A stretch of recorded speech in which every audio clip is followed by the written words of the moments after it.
What's going on, guys? Welcome back to the You Know Ball podcast. I am your host, Tro Bro Dude, and it is the last week before I head out on vacation, which will be actually my first vacation, real vacation, not like 1 or 2 days away since before COVID. So this will be a nice getaway, and I predict that the James Harden trade will happen within the. I can guarantee it. I'm going on vacation from Thursday to the following Wednesday. James Harden will be traded, or at least there will be significant progress on either a Damian Lillard or a James Harden trade. I'm calling it right now. Yeah, I mean, this is just like us going away for the weekend, and because I think what everyone wants to hear us talk about, in addition to the Harden news, is that one of the top young guards in the NBA had a huge exhibition game since we last recorded. I think everyone expects this guy to be like an MVP, some top 10 guy maybe for his team. He's got an all-star teammate, a pretty divisive center also on his team. Gets injured a lot. Yeah, he gets injured a lot. So I just want to assure everyone that we will definitely be covering Peyton Pritchard later in the program. Absolutely. His 61-point explosion in his exhibition game. That's obviously who you knew I was talking about, right? Of course. Yeah, of course. Right. I knew exactly who you were referring to. I knew that you were talking about Peyton Pritchard's game. I'll put it like this. One of those games that happened this weekend happened in front of Ball Don't Stop, and the other one didn't. Right. So, yeah, okay. FIBA World Cup, exhibition game. Mm-hmm. You're playing against Franz Wagner and some NBA talent, and Steve Kerr's your coach, but Ball Don't Stop being present makes Peyton Pritchard's game that much more special. Many people are comparing it to Wilt Chamberlain's 100-point game. Let me just ask: when you beat Germany in an exhibition game, do you get a full replica WWE style wrestling belt? No, you don't. No, so yeah, I'm just, scoreboard. I'm just gonna say that. Yeah. Let's think about that. Also, not even the most important U.S. victory over Germany, if you think about history. One of the lowest things. Not even in the top two, I would say. Yeah, I would say, like, as far as like German American conflicts go, it can't even crack the top two. Yeah. Whereas that might have been one of the most important basketball games played in Vancouver in the last 30 years. I would say. Yeah, I would say so. Certainly. Yeah. Mm-hmm. More important than any Vancouver Grizzlies game that ever happened. Never happened.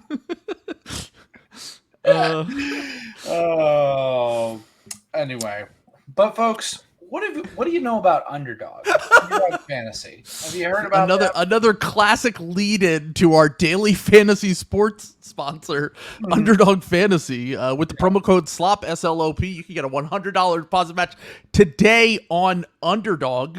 You can go on there and you can place picks for your favorite players in the NBA stats. They're also doing some FIBA stuff as well, but as we've been doing the last few episodes, there's higher, lower on your favorite players. They haven't added any players since last time we talked about this, but let's just riff on this one more time. We only have to make 2 picks anyway. Brandon Miller, 14.2 points per game, higher or lower? So just to be clear, they don't have the Ball Don't Stop Pro-Am they don't have. I got to talk to them. If they have the big three, I think you should have the Ball Don't Stop Pro-Am. Personally. Yeah, I would agree. I would have taken. I could have told you to hammer the Peyton Pritchard 45.5 higher. Brandon Miller. That's really interesting because how many points did Jabari Smith average this year? I think that's a fine. Yeah, that's like a good point. Parallel. He averaged 12.8. Brandon Miller is a little older, and he does have a little bit more of a handle. Yeah.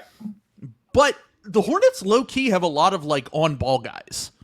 Especially, like, LaMelo, bad guy, Miles Bridges. Gordon Hayward's back. They have Terry Rozier. So he's not actually going to be much of a scorer his rookie year, but you can also kind of stumble into this. I would go lower personally. Let's go lower. Yeah. Yeah.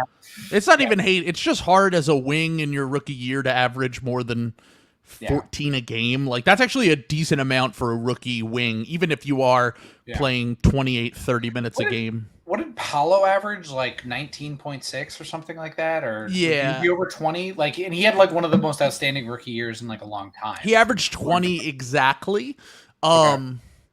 And I mean, look, don't get me wrong, that's really good, but he also was on the ball a ton, as opposed to, I mean, he was basically running their team along with Franz. So, you know, I would say Miller being averaging, you know, 13 a game for his rookie year will be completely fine. As a role player type guy, I don't think he's going to be this like massive on-ball pick and roll creator, at least from the jump to start his career. He'll probably be more in that Mikal Bridges role with Phoenix, where he was more of a spot-up guy working off of the ball. Attacking closeouts, you know, all that stuff. And then let's go down here further. Sabonis. How many rebounds did Sabonis average last year? I want to say it was right around that number. I feel like it was exactly 12 point. All right, so he averaged 12.3 this past year, 12.3 the previous stint with the Kings, 12.1 with the Pacers, 12 with the Pacers, 12.4. So this is averages. So the last 4 years, because he got traded halfway through the year, he's basically hit right around that number. So I think we go higher. Okay, we'll go higher. Yeah, most in a regular season Sabonis, a monster. Exactly. Playoff Sabonis. Not so much. Yeah, I'm being polite. So you go on Underdog today. You put $30 on that. You can win $90. Sign up with the promo code SLOP SLOP to get a $100 deposit match. We're gonna be doing a lot of stuff with them. We also have some football stuff related that I will announce at a later date.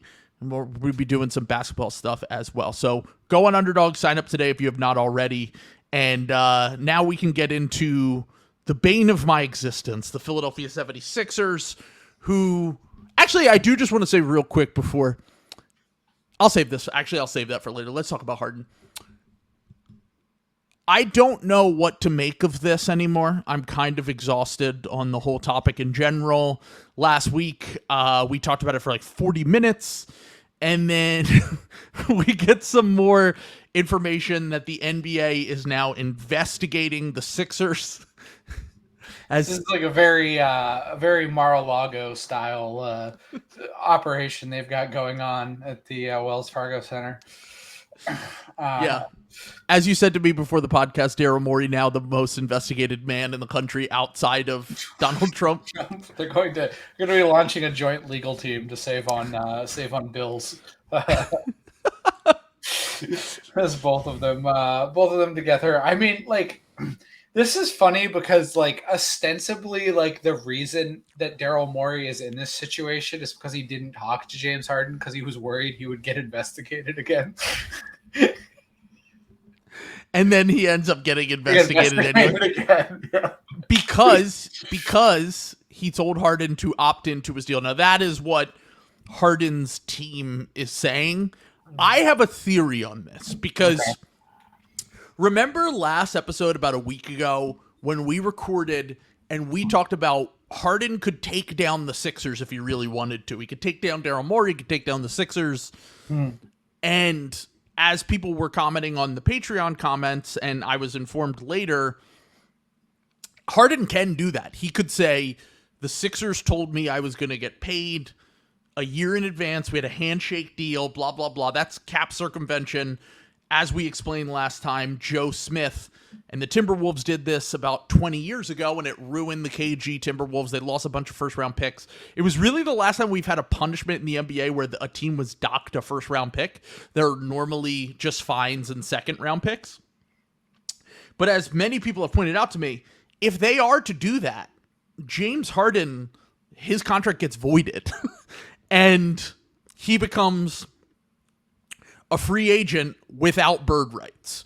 So the Sixers will not own his bird rights anymore. His contract has been voided. So the whole point of this let's opt in and get traded was that Harden was going to get that $35 million that he had already had the player option for.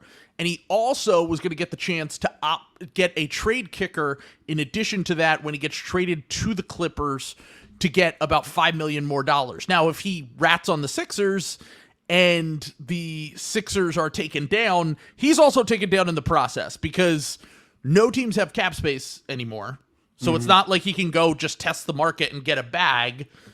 And also, because he doesn't have those bird rights, it becomes tougher to even get your next contract. Because, like, for right now, if the Sixers were to trade him to the Clippers, let's say, a year from now, he could negotiate with the Clippers and get a lot more money because they would own his bird rights. So they could go well over whatever they needed to. A year from now, again, he would have to sign with a team that has cap space. And by the way, all the teams that have cap space next summer are either going to suck, not be interested in James Harden, or they're the Philadelphia 76ers. So that's where it gets really complicated for Harden in this situation where it's not as simple as he could take down the Sixers. It's more that he actually, I feel like Harden is the one who's lying a little bit now. Like, I don't think he lied originally when he said Daryl Morey's a liar. We've gone over that. I think he is on record, like, documented a liar. But I think he probably, what he was talking about was that handshake deal until he was informed, hey, you're going to get fucked for that too. So now he has pivoted to, oh, actually he lied to me because he said if I were to opt into my contract, I would get traded very quickly, which if Daryl Morey did talk to him before free agency, I guess that could be a problem for the Sixers. They might get some sort of fine. As you said, it is kind of ironic that they end up getting potentially fined for tampering, but it's not going to be some big takedown in the way that I think that people thought, and I thought like a week ago could potentially happen. Yeah, I mean, it depends on how scorched earth James Harden wants to go, you know? Like, how badly do you, like, want this money?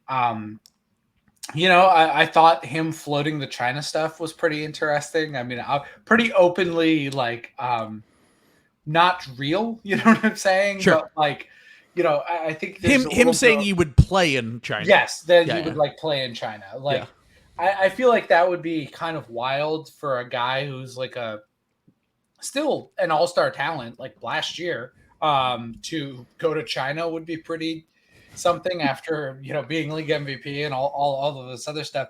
I don't think that's actually true, but, you know, we could see him kind of navigating, you know, against some of this stuff. I just think it's like very, I wonder what this investigation is going to, you know, bring up, just because I do feel like Daryl Morey has kind of gone at this as, wow, well, they can't fine a man for telling him to opt in while he's already under contract. Yes. And then it like George Michael voice, or Yes. George voice. George and then, Bluth. Yeah, George Bluth voice. And then Michael goes, I don't think that's true. I've got the worst fucking attorneys. Yeah, this is like what's coming. I don't know. Like, the other problem is the Sixers don't have any second round picks to dock. It's like, I think we have 2 for the next decade. Yeah. Maybe 3. They might have gotten I think they got a net positive one in the Thibault trade that they made, because they traded away. They got 2 seconds and they traded away 1 second for McDaniels, who they then let walk a few months later. Great. But I think that I think they technically have 3. But also, like, if this is a league investigation, I think that they could cut, like, if they were to come down on the Sixers, because this, once again, the Sixers don't even really have first round picks to give up. They have 1 first round pick in 2029. It's the only thing the league could really duck. If they wanted, if this was a true takedown of the Sixers, which I don't believe it will be, because Harden's already said he didn't mean about last summer, that could be a situation where they're like, we're the league, fuck the Stepien rule. We could just dock your first, like, we'll take your 2024 and your 2026. Then you just won't have first round picks for the next 4 years. Can I say why I don't think that'll happen? Yeah. Because of what we talked about last time, where I just don't think the league is motivated to make the Sixers the bad guy in this situation. I think it's a lot cleaner and neater to rest this at the feet of James Harden. And I don't think the league wants to go out of the way in this particular situation to slap a team on the wrist, especially since it is not last year's nonsense. You know what I'm saying? Like, I think if they could get Daryl Morey dead to rights on the, the clear cap circumvention that went on where they could only get, one guy for that. But they're not. That's not what this is about. And I think that the league is very much aware of the boomer, the boomer media class is trying to like make a talking point about the league right now, is that guys don't stay put, guys demand trades, everyone, we've literally been hearing this since I was, since I've been following the league, and everyone always acts like it's a new thing. Like, oh, the league I love is gone. Guys don't finish with their team anymore. It's like, that hasn't been a thing literally in the history of the league. I found out recently that's the reason why Bill Burr stopped watching the NBA. And I was like, really? Like, that's the thing that made you... And he's a Celtics fan. You guys are good every single year. Yeah, well, I just don't... That's the... I mean, I feel like if you have a problem... Like that really is like the... Not to be that guy, but that really is like the fascist inclination to sort of yearn for a past that was never real. You know what I'm saying? Like that this is... I'm sorry, that never fucking happened. Like, how many teams did Kareem Abdul-Jabbar, one of the greatest players of all time, maybe the greatest player of all time, like definitely top 3? Where did he played on what? 2 teams, 3 teams? He played for 2 teams, but he played for the Bucks, was drafted by the Bucks, won a title with the Bucks, and then forced a trade to the Lakers. Yeah. Wilt Chamberlain did the same thing with the Warriors, and then later the Sixers, and then later he got forced to trade to the Lakers. Like this has been happening since the beginning of the league. There's no especially before free agency, when you couldn't even leave. Like, you had to force a trade if you wanted to play somewhere else. Yeah, that's like that, and like I think like what everyone's like raising the big stink about right now is the optics of guys re-signing to get their money, but then demanding out. And as we've covered before, I'm sorry, that this is a byproduct of the CBA that the owners wanted, because the owners were sick of guys walking and giving them nothing. So here's the compromise. The guys get the money, and then you get something in return when you trade for them. And like, I'm sorry if that's icky. That's like literally you guys made that happen though. Like, this is all the fussing and whining about small market teams. Oh my goodness, we're so sad. We lost our guy. It's just the worst thing. Oh no, like that is not all that hand wringing. Guess what? Small market teams still mostly suck, because it's just really fucking hard to like win a championship in the NBA. Like, and Harden is kind of the poster child of all this, by the way. Even going back and once again, I agree with Harden on most of his trade requests, if not all of his trade requests. Yeah. Like, I'm saying this as someone who is biased as a Sixers fan, who has every right to be mad at James Harden, but also recognizing that 10 years ago when he forced a trade from the Thunder, they didn't want to pay him. Yep. The Rockets, they were done. The Nets were a mess, and the Sixers didn't want to pay him. Like, this is what happens. And like, regardless of whether he's worth that money or not, I think the league has proven that they don't think he's worth that money, but it's still in his best interest to try to get the most money possible. He fucked himself by not having an agent, as I said, time and time again, and he would have gotten his money if he had just, sucked it up for 6 months with the Nets and then asked out after that. But that's not the situation he's in now, and he should try to maximize his wins and his gains now. So, yeah, and that's just got to be I think that's got to be the move for him. I don't think the league is not motivated though to side with James Harden though, because definitely of not where the league is and the optics here. He is sort of he and Kyrie are kind of the perfect bad guys for like very opposite reasons for like player empowerment, whether that's fair or not, I don't know, up to everyone. Well, and Ben Simmons, because Ben Simmons represents, like, Kyrie and Harden they've at least put their time in. Like, they've played, like, Kyrie's won a title, Harden's won an MVP. They've been two of the 75 best players of all time and whatever. Yeah. Simmons is in a different way too, in that he's like the spoiled, entitled brat Zoomer who everyone fucking hates. Literally your fault. You know what I'm saying? Like James Harden, like at least had a good game 1 and game 4. You know what I'm saying? Like, and has had like good playoff moments, but just his thing is like he's stinkers in elimination games. Like Ben Simmons, like literally like cratered the Sixers' like best chance to, I think, straight up win the title. Maybe like it's either that or the Raptors year, and I don't know. Like, I think it's definitely possible. I would have loved to win one Mickey Mouse ring. I'll tell you that. People would be telling me how the 2021 ring would have been Mickey, and I wouldn't have given a fuck. Yeah, I feel like amazing. Yeah. Fuck you. Fuck you. Yeah, I was gonna say, but like, I mean that's really are the stakes, for like Ben Simmons. I think that was one of like the strongest Sixers teams like we've seen. The only thing that I always say with that year is that it kind of was built on a. Like, I think this year and the Jimmy year were the two best years they had a chance. Yeah. Because they're, like, even though Harden's floor was so low, and even, like, Joel has struggled a lot in both of those runs. Yeah. Even though they can have doo-doo-ass games. Yeah. The ceiling on what Harden did in game 1 and 4, like you said, and the ceiling on what we know Jimmy Butler can do in the playoffs is good enough to be one of the two best guys on a title team.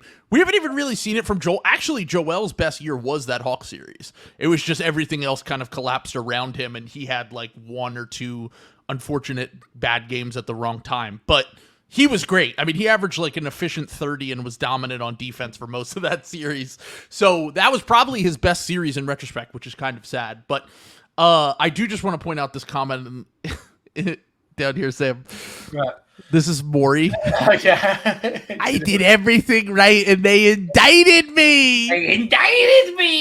I actually I'm willing to go out on a ledge and say I don't think there wasn't anything for the Harden shit last offseason. I don't think there's going to be anything for the Harden shit this offseason. Like I don't think that they're going to punish the Sixers in the same way that they even did with the PJ Tucker and Daniel House stuff, because there was like confirmed evidence, and if Maury was really that worried about getting caught again, he would not have documented anything. He wouldn't have documented any sort of contact. He would have maybe done it through agent back channels or whatever, but like I think he would have been more careful about how they went about it this time. He would have been a smooth criminal. He would have been, doing it a lot more just kind of off the grid, if you will. So I don't really think much is going to come from this. I do think that once again, obviously training camp's going to be incredibly awkward if Harden comes. If he plays for the Sixers, it's going to be awful. I think that he's not going to be motivated, and I think that once he's checked out of a place, that's kind of it for him.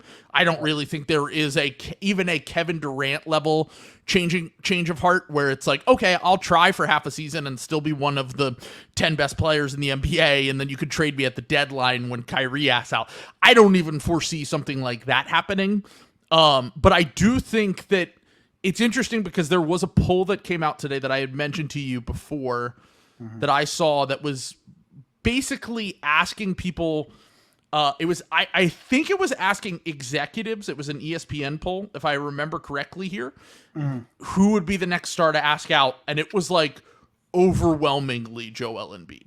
Like it was like I think it was 40% of people said, okay, it was ESPN insiders. Okay. So it wasn't executives. But still, ESPN insiders vote Joel Embiid as the next starter, request a trade. 40% of the total votes. Zion came in second with 20. Karl Anthony Towns with 12 at 3. And then getting a few votes were Trae Young, Kyrie, again, Ja Morant, Donovan Mitchell, and then Luka. I mean, I kind of think that has to be accurate. Like, as I've said before, unless there's something that Maury can really pull out of his ass in this next year, Joel has to ask out almost. Like, that's just kind of how the league works. I compared it when I went on Brian Toporik's podcast, the NBA pod. I went on there and I compared it to the Damian Lillard situation where I was like, I don't think he's going to ask out during the season. Even though those requests do happen, like we saw with Harden and Durant and Kyrie and even Anthony Davis going back to 2019, they're much more rare than the offseason asks out. Yeah. I would imagine it's like the Dame situation where he gives them a year and sees what they can do this season. And then if he views it as like, all right, the team still isn't good enough and the Sixers are aggressive and they can build a good team around him next offseason, great. But if they strike out at, free agents and trades next offseason, that's probably when he will end up asking for a trade. That's just the logical kind of conclusion to this whole thing. Yeah, I wonder though, because if Daryl Morey says his plan is cap space, do you think he'd wait around one more year after that just to see what happens with the cap space, like to see what Daryl Morey does? I think he'll see I think he will do what Dame did. He'll see, okay, you were able to acquire X player. Does that make enough of a difference that I'm willing to roll the dice some maybe even the last really good year of my career and see if I can be the guy here in Philly? But I think, look, Joel he's very aware. He knows how people talk. He knows what people are saying. And, I've said it again, time and time again, I think this season has real disaster potential despite the Sixers having a lot of talent still. I just don't think the roster makes a ton of sense. I think they only have 12 guys on the roster. Nick Nurse can only do so much. He can't motivate Harden to give a shit.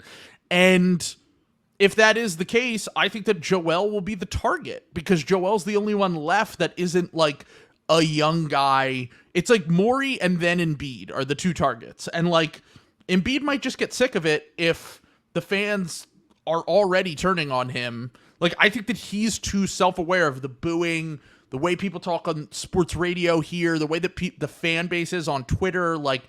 I think that Joel, that's his strength, being the media savvy star, but it's also might end up being something that makes him too self-aware of how people are talking. And I think that could lead to a trade request. But I do think that if he's on board with the cap space plan, I view that more as Morey wants quote unquote flexibility, which I normally say is bullshit because flexibility is just overrated when you're trying to contend for a title and you have a star in the middle of their prime.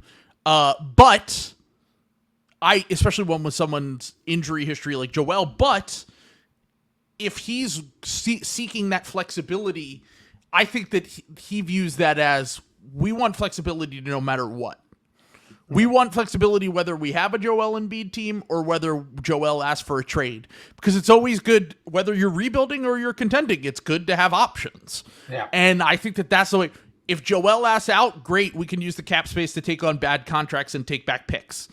If Joel wants to stay, great, we could build a competitive team around Joel and try to win a title.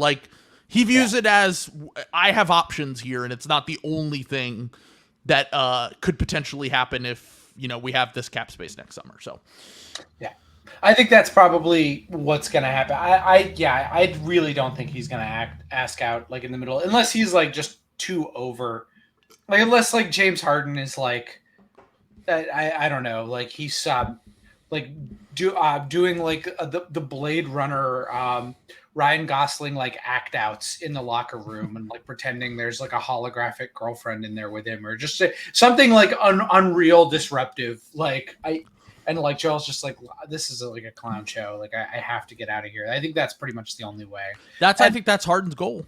Yeah. Ruin the team. Yeah. I mean, he's look, I might not be able to take them down with the league's front office, but I will be able to take them down from within. If he's already saying and doing this shit, we've seen it before, dude. Look, you could say all you want about Harden, but he gets shit done. He got out of Houston. He saw the Rockets being done. He saw the Nets being done. Now this is more about money, so it might not necessarily be him viewing it as that, but I think he sees the writing on the wall either way. So I don't know. I just think that he's gonna try as much as possible to make Joel uncomfortable as well. I can't wait for him on the Bucks next year. The Drew. You mean Harden, the Heat? The Drew Harden trade is going to hit like crazy. Wait, you mean the Miami Heat who Bill Simmons says are not getting Damian Lillard? Bill's been wrong like 5 times this summer, unfortunately. What was it? What was the guy that Bill kept saying with the Suns? Like he kept saying, like the Suns coach, like mark it down right now. The Suns coach, Kevin Young. Kevin Young. Yeah. Kevin Young. I got it. Yeah, Ishbia was just feeding him fake information. Just fake bullshit. He's like, yeah, this guy he doesn't know anything. Bill, I love Bill. God, he keeps asking me about business moves. I'm gonna love when the Embiid trade request is, and Bill goes, I told you, the New York Knicks, they're his old agent. He might be right though. I don't know. All I'm saying is, every report that has come out since is that the Knicks are the number 1 team interested, and that obviously, well, I mean, like they're obviously interested, but like. I mean, I guess is Daryl Morey still on the team because they don't have a package for Joel Embiid. No, I don't think they do. Not the one that Daryl Morey would accept. Yeah, I mean, that's what I'm saying. Like, there's no way that's happening. Like, I'm sorry. Like, you're gonna have to trade. Like it's gonna be like Embiid for like Ja Morant and like something else or something like that if Daryl Morey's doing it. So yeah, it's gonna be either a best player on a championship team level guy that he'll be asking for, or it will be a insane haul of picks that the Knicks, like, honestly, I also kind of talked about this with a friend earlier. I don't really think Joel makes sense for the Knicks. Like, everyone's like, oh, you paired Jalen Brunson and Joel Embiid, and I'm like, and then what's around them? Like, you're gonna have to give up every good role player you have if you want to keep Brunson, and they don't have shooting. Well, they won't if they make that trade. Yeah, well, they definitely would have that. And Daryl Morey's not. I'm sorry, Daryl Morey's not falling for the RJ Barrett switcheroo. Like, so, yeah, I don't. That's what I'm saying. I really don't think that's. I would target a younger player if I were the Knicks. I would target like Luka or Devin Booker or someone that's in their like mid-20s. Why do you want to trade for a guy that's about to be 30 with a history of injuries? And your team is not going to be good enough if you give up so much. I like Jalen Brunson a lot, but like, it's hard for me to believe that Jalen Brunson and Embiid with not a great team built around them can win a title. Like, and if you're making that trade, it's to win a title. It's not to, win a playoff series. You already did that. Like, I don't know. I don't really buy I don't really think the Knicks should do it. Like, I think if I were the Knicks, I would be aiming for guys that can give us a shot for the next 5. Luka's really the guy. Like, I know that it's probably gonna get hard because you're gonna have to wait like 2 to 3 years, and fans in the media in New York get really impatient. But like, who's gonna give you the biggest window? And it's Luka Doncic. I don't think, maybe the media will, but I don't think the fans will. I feel like Knicks fans are often like screaming for the opposite. Like, sometimes down. Like, I would say the very online locked in Knicks fans are that way because I think they're more rational. Yeah. I think the large majority of Knicks fans are not. I think the large majority of Knicks fans are Jets and Giants fans. Yeah, it's just like the Sixers. I would say the football fans who like tune in for like a national game every month or something like that. Yeah. And like that's the Sixers. Like the Eagles are the dominant team here, and most people are Sixers second or third, and because of that, their opinions are like, he doesn't want it enough, trade him, he's a baby, like kind of like reactionary boomer-ish sports takes that we all hear all the time that personally can drive me insane sometimes.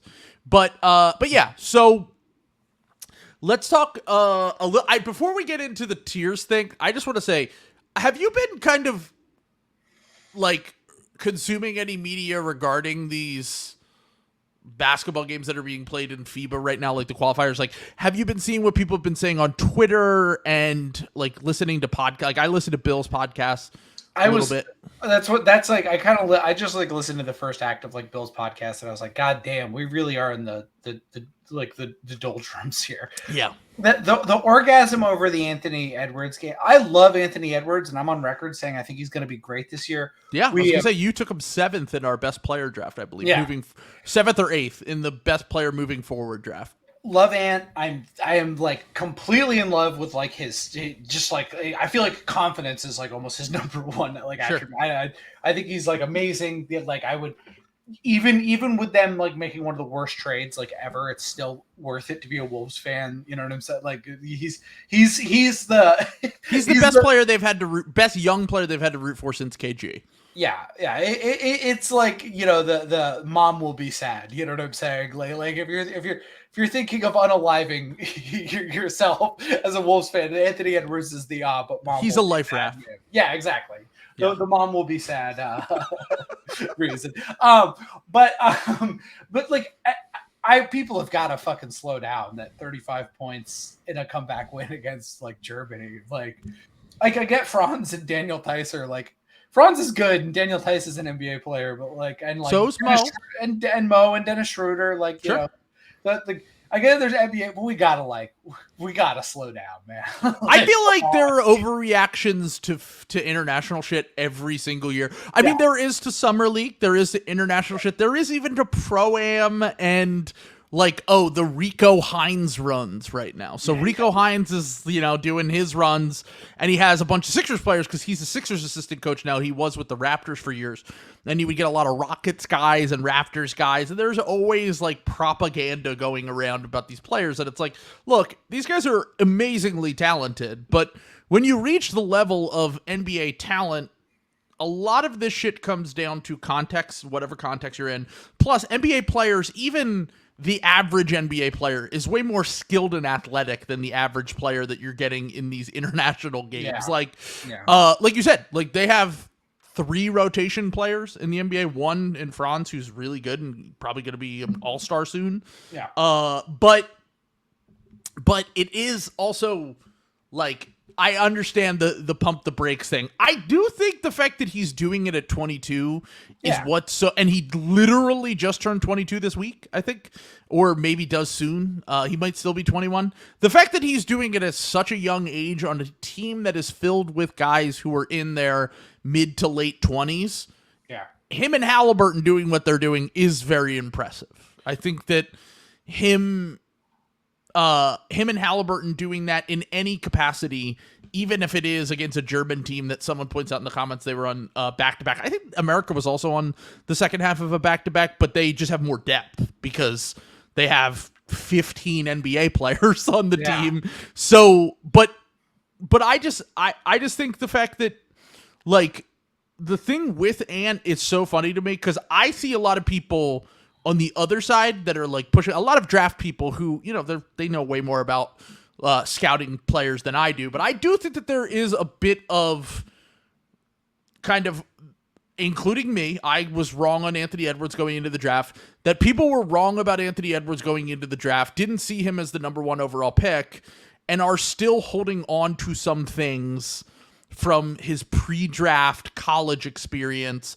that has not mattered at all in the NBA, to be completely frank. Like, it doesn't matter. Like, he's already one of the best players in the league, top 20 at worst at 21 years old. And it's very similar to the Devin Booker thing from a few years ago, where it's like, he's not a great playmaker. He doesn't make a lot of good decisions. And it's like, the shot selection isn't great. And it's like, we said the same things about Devin Booker. And the difference is that Anthony Edwards is on a good team that's making the playoffs, and we see him make winning plays on offense and defense because he's just such an insane athlete, so skilled. Yeah. And I don't think he's ever going to be elite at any of these things, except for, you know, just being an overall great basketball player. But you see the flashes, and you see all the shit at age 21 that you saw from all the best 3-level scorers, like Bill said, like Wade and Kobe and all those guys. So it will be interesting to see how he kind of takes from this experience and moves forward. But I think that it's pretty obvious he's going to be probably an all-NBA level guy sooner rather than later, based on this last calendar year, I would say. Like, he's made the leap very quickly from like a good sub-all-star young player in year 2 to a like pretty obvious future top 10, top 12 player at worst, even with the flaws in his game. Yeah. Yeah. I mean, that's the, Yeah, I mean, I guess just I do want to. I do think there is. I don't think it's crazy to be like slow down on him. You know what I'm saying? Because like I do think you have to kind of get out of the you have to get out of the woods a little bit. You know what I'm saying? And I think he's had some.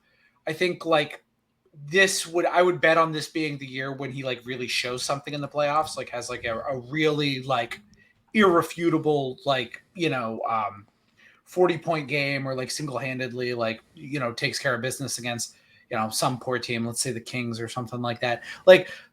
But I just don't, but I also just believe in Ant, like, and I don't know, just the Ant stuff coming out of this game just makes me feel like, boy, like we really don't have anything to talk about.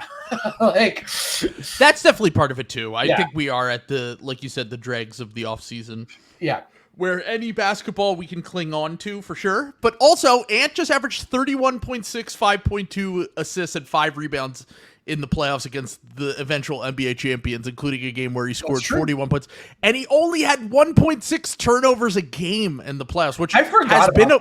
Yeah, that's crazy. Has been a bugaboo of his to start his career. Like, he's a good on-ball scorer that turns the ball over a lot. And he has improved in the biggest moments, at least.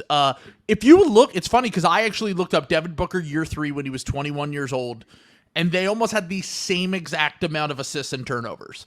It was like 4.5 assists and 3.5 turnovers, and early in his career, that was a concern with Booker. And as he has grown into the player that he is now, as this off-ball guy who can also just be an absolute killer on the ball, he's turned into the best version of what he could possibly be, and he doesn't turn the ball over nearly as much. He's a better passer, he's a better defender, and all the things that you worried about early in his career have kind of gone by the wayside. And that's the future that I see with Anthony Edwards. Like, I think that at this point it's pretty obvious who he's going to be as a player, despite the fact that we still had those concerns. Halliburton is the one guy I do love. As I've said before, it's funny seeing people hate on Halliburton for some reason after this past year. Now, I think his numbers were a little juiced because the Pacers just play such a crazy style of up and down. They don't play any defense. So because of that, there are a lot of possessions. I remember the Sixers and the Pacers had a game this year, and I believe the final score was like hold on, I need to look up the exact final score of this game, because they had a game. The final score was 129 to 126. Oh no, I'm sorry. That was the earlier game. In March, they had a game that was 147 to 143. The Sixers and the Pacers. So some of the numbers are juiced, but once again, Hallie showed who he is. He was hooping in that game when they needed him most. Those two were really the only reason they won that game. They honestly, they like, the thing that I was worried about, and look, I'm not saying this to hate on Cade, but when we were getting reports that Cade was cooking the team in the practice, I was like, what is Luka Doncic going to do if they have to play against him? Like, my first thought was like, what are some of these like and Luka's probably the only one that is like capable of, he was playing the Luka role in practice, Cade, and was torching them. And I was like, if he's doing that, I think Luka's just going to absolutely wreck this team if they have a chance to play. So I would definitely be disappointed with the U.S. team overall, though, other than Hallie and Edwards, who kind of balled out yesterday. Like, I think that this team is pretty flawed, and I think that Steve Kerr's showing his ass a little bit. He's not good. Like, he's like sticking with Jalen Brunson way too much. Like, yeah, I like Jalen Brunson's a good player. I get it, and I get that he's like kind of a calming presence. But like, brother, you have like two better guards in your team, like that fit this team like better and give them more pop for like what they need. You know? And if you struggle defensively, it's just so hard in international play. Yeah, it's just harder. It's like it's not as tailored to offense as the NBA is. Yes. And because of that, the guys that have the defensive struggles are going to be exploited in a way that, like, you can get away with it. You can hide Jalen Brunson in the NBA, but like, he's been getting cooked in practice. He's been getting cooked in the games. Like, I love Jalen Brunson, but that's definitely not a strength of his. And part of the reason why he hasn't, it is kind of funny. I've seen Hawks fans hating on Jalen Brunson because they wanted Trae Young to get picked instead. And I'm like, I think Trae would be probably having the same problem as just a hunch that he would also be having the same issue as Jalen Brunson on the defensive end. Just a thought, but yeah. So those are just some of my thoughts on FIBA. I'm interested to see. I kind of think, I'll say this much: if Jokic and Giannis played in this, they both are not. You could easily say the same thing about guys like, if Tatum and whoever played, even Embiid or whatever, guys that didn't play for America. But if one of those guys was playing, I would be genuinely concerned for, I don't think that I think those guys would probably win, or at least have a shot. I think that Slovenia probably has a shot because of Luka. Yeah. If Germany or Canada because of SGA. Yeah. Yeah. Yeah. I think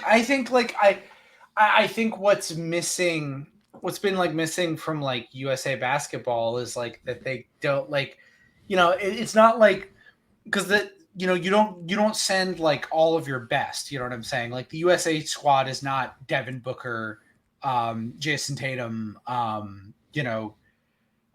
the other top, Jimmy Butler, Sure. it's not it's USA basketball has kind of been turned over into this thing where it's something that's strictly for the up and coming 23 to 26-year-olds, and none of the older guys ever play. And I just think there's enough, the world in general, every other country has gotten better to where the talent disparity is not so alarming that it's a given anymore. Yeah. You know what I'm saying? No, I mean, dude, there are guys on random ass teams in these qualifying games where you'll be you've never heard of anyone on the team, and they're competing against teams that have NBA players on them. Yeah. It is striking to see how much better the other countries have gotten at basketball, even if they're not filled with NBA talent. This German team has NBA players, but it's not all NBA players up and down the roster. And yeah, no, it is just interesting to see. I'm excited to see what happens. I'll have to do some streams during the playoffs when I get back from vacation for the FIBA stuff, just to see how the American team does. Before we move on to the tiers, did we talk about the Knicks filing a lawsuit that their employee stole all their plays and brought them to the Raptors? Did you hold on? So they stole all their plays and brought them to the Raptors, but they haven't even gotten a chance to use them yet because this guy was hired by the new coach of the Raptors, who was the Grizzlies' assistant, right? Yeah, I think so. Yeah, right. Exactly. So I don't understand what the I mean so what do you I guess what I don't understand is he was in the room. Are you do you want to Men in Black pen him? Do you want him to hit him with the mind wipe? What do you normally do to Well, I mean, I guess that's the thing is that you can't take from company to company inside information is the problem. But you do in your head, sure, by virtue. But that's everyone knows that you can't take the literal information from. Put it on a thumb drive or your Google Drive and have videos and plays scripted up and blah, blah. Well, yes, you can remember those things, but they're too there's a reason why this is in place. This happens outside of basketball too. If I were willing to bet, I bet this is work that guy did. You know what I'm saying? I don't think this guy was in there doing the doing Makoto from Persona 5, downloading the file. You have played that. No, I'm playing Persona 5. You'll get there. Yeah. I'm only 12 hours in though. Okay, yeah. That was a Persona 5. Gotcha. But you're not downloading the downloading the file. I think this guy probably is literally the work he did for the team, and he brought the copies he did for the team, and sure. And that's what they're upset about is him bringing his work with him on a Google Drive or something. Wait, no, we own this now. Yeah, exactly. This is our that's a good point. I do think that this happens all the time. I mean, I can't remember what podcast I was listening to, but they were talking about how SNL does this, where it's you'll bring an idea to SNL and SNL will reject it. And they'll be like, we don't want to do that idea for a sketch. It's too out there. It's not us. And then they'll be like, okay. And then later they'll do it. And they'll be like, wait a minute. Yeah. We own that. It's like, no, you rejected it. So like that a company should not own a worker's intellectual property. I agree with that. Yeah. But at the same time, this is the rules in place and everyone knows it. And of course, and I'm also pro the Raptors getting in trouble. So, yeah, right. in the same way, I'm sure they're happy that the Sixers are getting in trouble. I'm fine with this. Yeah. Man. Very funny. Very. I just think it's very like the Knicks and like seem like just the worst employer to fucking play for, and just James Dolan is a demon. So I'm assuming that this guy did mostly nothing wrong. So. I don't know. I kind of think working for James Dolan the past few years has been pretty sick. Leon Rose doesn't even have to do press conferences. He literally has not done a press conference since like 2020. I think. He just doesn't do media availability, nothing. He just gets to chill. Like he just hides behind the scenes, working on his Joel Embiid trade. Going to his wedding with Worldwide Wes and Leon Rose going to Joel Embiid's wedding. I think Daryl Morey was also there, to be fair, but it was just fun. That really was Joel's wedding. Really was like the Jack Antonoff quality wedding of. I would say. How did you fit that reference? How did you fit in an Antonoff reference? I think. Except Joel got his suit tailored, is what you were trying to say. Yeah. So I think Daryl Morey is Taylor Swift, and I think that Worldwide West is Lana Del Rey. And wait, were they both there? Yeah, and they both wore white, which is very funny. You get to a certain level of fame, and you're just like, "Fuck it, it's my wedding too." Also, Jack Antonoff is like one of the like most meek fucking loser babies. He's obviously not gonna like check any of his friends. Poor Miss Qualley. When this fails and you realize the demon you've married, I'm a podcaster, basically the same thing as I'm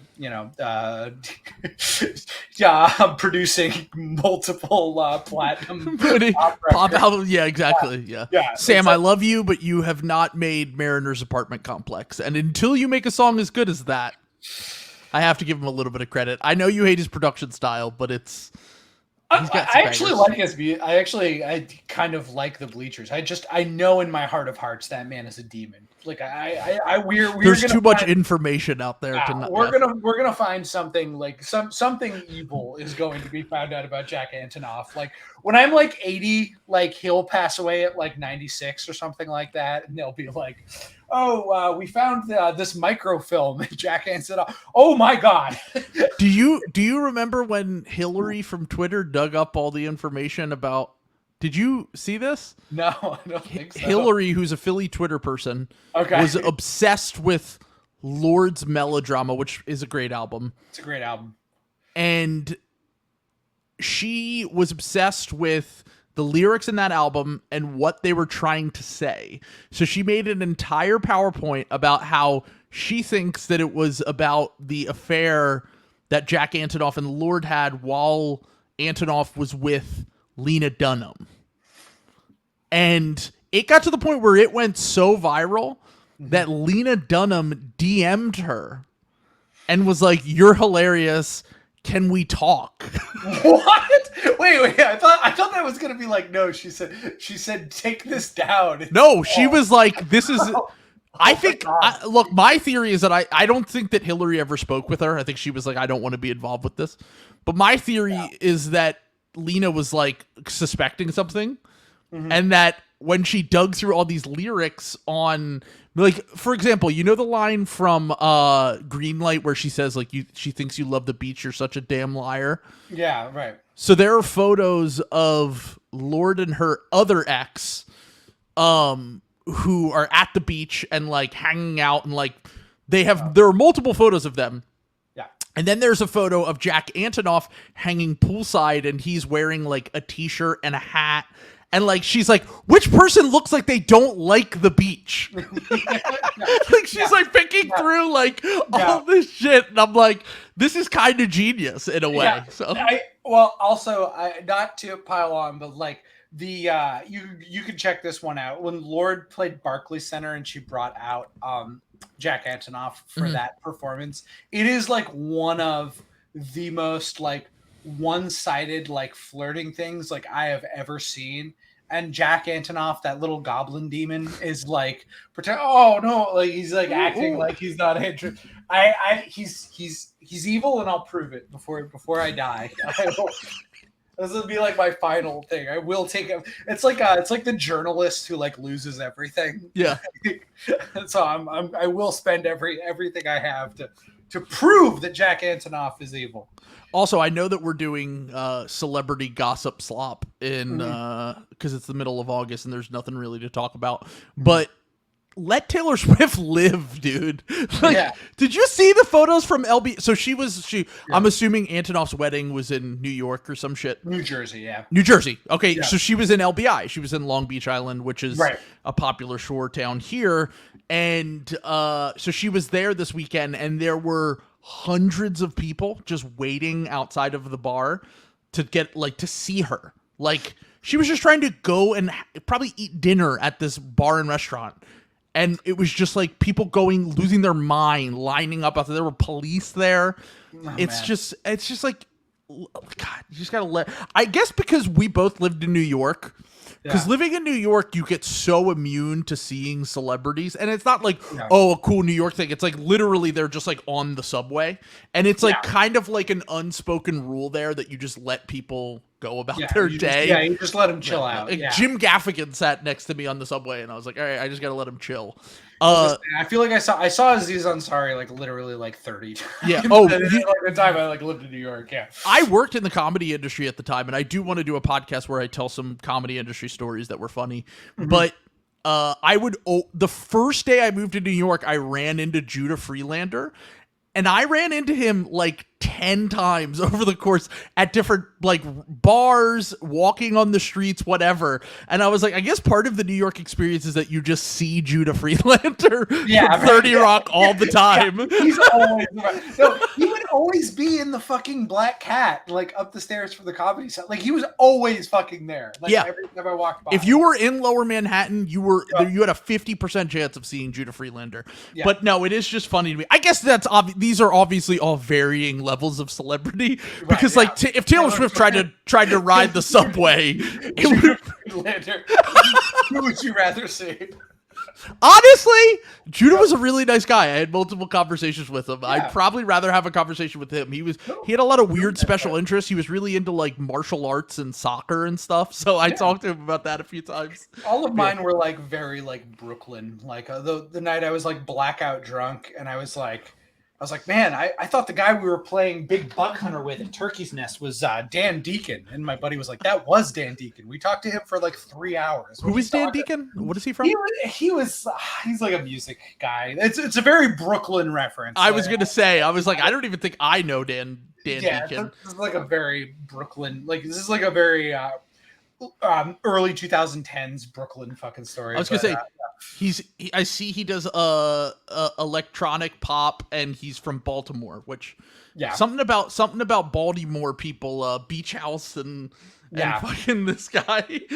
Future Islands, which is not like also very sure, very something sad. All very a lot of Baltimore music is Baltimore's a sad place. You've ever been there? Really captures the ennui. Like it is the ennui capital of the East for sure. I call it South Philly, where it's like, and they actually have part of their diction, like their language is actually under the umbrella of what is called Philadelphia English. Okay. Which was like when people first came over and settled in the Northeast. It's so Baltimore. That's why the Baltimore accent, when Stav will do like his Baltimore, Joe Flacco, like those kind of things, it sounds almost identical to a Philly accent. It's just like, it's kind of just like a little bit dumber. I was gonna say I had a Jersey friend from Del Val, and we all killed him for Wooder. Wooder was you got the Wooder dude. Yeah, that was a big one. So fucking Joel Embiid, dude, he doesn't care enough, dude.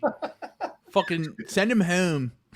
I was gonna say it's very funny. It's like the Boston. There's like 3 different types of Maine accents. Some of them are just identical to Boston, and some of them are just French. Like Brett Brown. Yeah, exactly. Yeah. By the way, so this is one of the most off-season podcast tangents you're ever. Oh yeah. Like I said, sometime in September I might have to do. I love telling. I once again, I didn't meet a ton of people in the industry. Like I didn't know them. I just work with them on some. The only people that I have real stories about, the only one that I have legitimately good stories about is Norm Macdonald, who is like one of my favorite comedians of all time. So at a certain point, I will tell some stories about Norm. He's such a goat, dude. So he's the king. I still watch his YouTube shit all the time. Like I honestly I've probably consumed 90% of media involving Norm Macdonald. He was so good, dude. He was just the best. Yeah. And he was genuinely like a super nice dude, so that was good. Sometimes you meet people and you're like, they kind of sucked. Yeah. Like but he was very, very nice, so that was cool. Yeah. All right, let's get into this list. So the Athletic did their annual player tiers that Seth Partnow from Nerder, the podcast, does every year. And I think that player tiers are a better way probably of going about it than lists, because there really is such a varying range of like what a player can be. And as you'll see when we get to this list, there are certain players and certain tiers that are very different. You know, there are some rising stars, there are some established stars that might not be quite as effective as some role players, but also they're in completely different roles than those players. So let's get into tier 5, which was the largest tier by a wide margin. It's really fucking big. All right, so let's just start with the top guys they have here. Klay Thompson, Al Horford, Scotty Barnes, Kyle Lowry. Any issues with this? I mean, like, I can hear Warriors fans getting mad about the Klay ranking, but I think that's right. At this point in his career, who he's become, I think you could maybe talk me into 4B for him. Yeah. Because I still think that he has he has those games in him every once in a while that's just way better than a fifth starter, which I'm assuming is what this is supposed to be. I don't think Kyle Lowry should be here with these guys. I don't think Kyle Lowry should be on it. I think he's too inconsistent. I think his best games are he has one every 2 weeks. He's just can't finish around the rim anymore. He's too old. He's still a good basketball player, but he is realistically a 6-man. Yeah. And probably more of he's at the Gary Payton part of his career when Payton won the title with the Heat. He's at the part of his career where if they do win the finals, he's playing 18 minutes a game. Also, I'm still in on Scotty Barnes as a theoretical, but he had a rough year last year. I think this is fair for him, to be honest. I think if anything, he was probably higher last year. You can see. Okay. You scrolled down a little bit, and my blood pressure went. I know. I saw that. Yeah. No, last year he had him in. So last year he had him in 4A. This year he has him in 5A when he did his mid-season rankings and now. So I think that's fair for Scotty right now.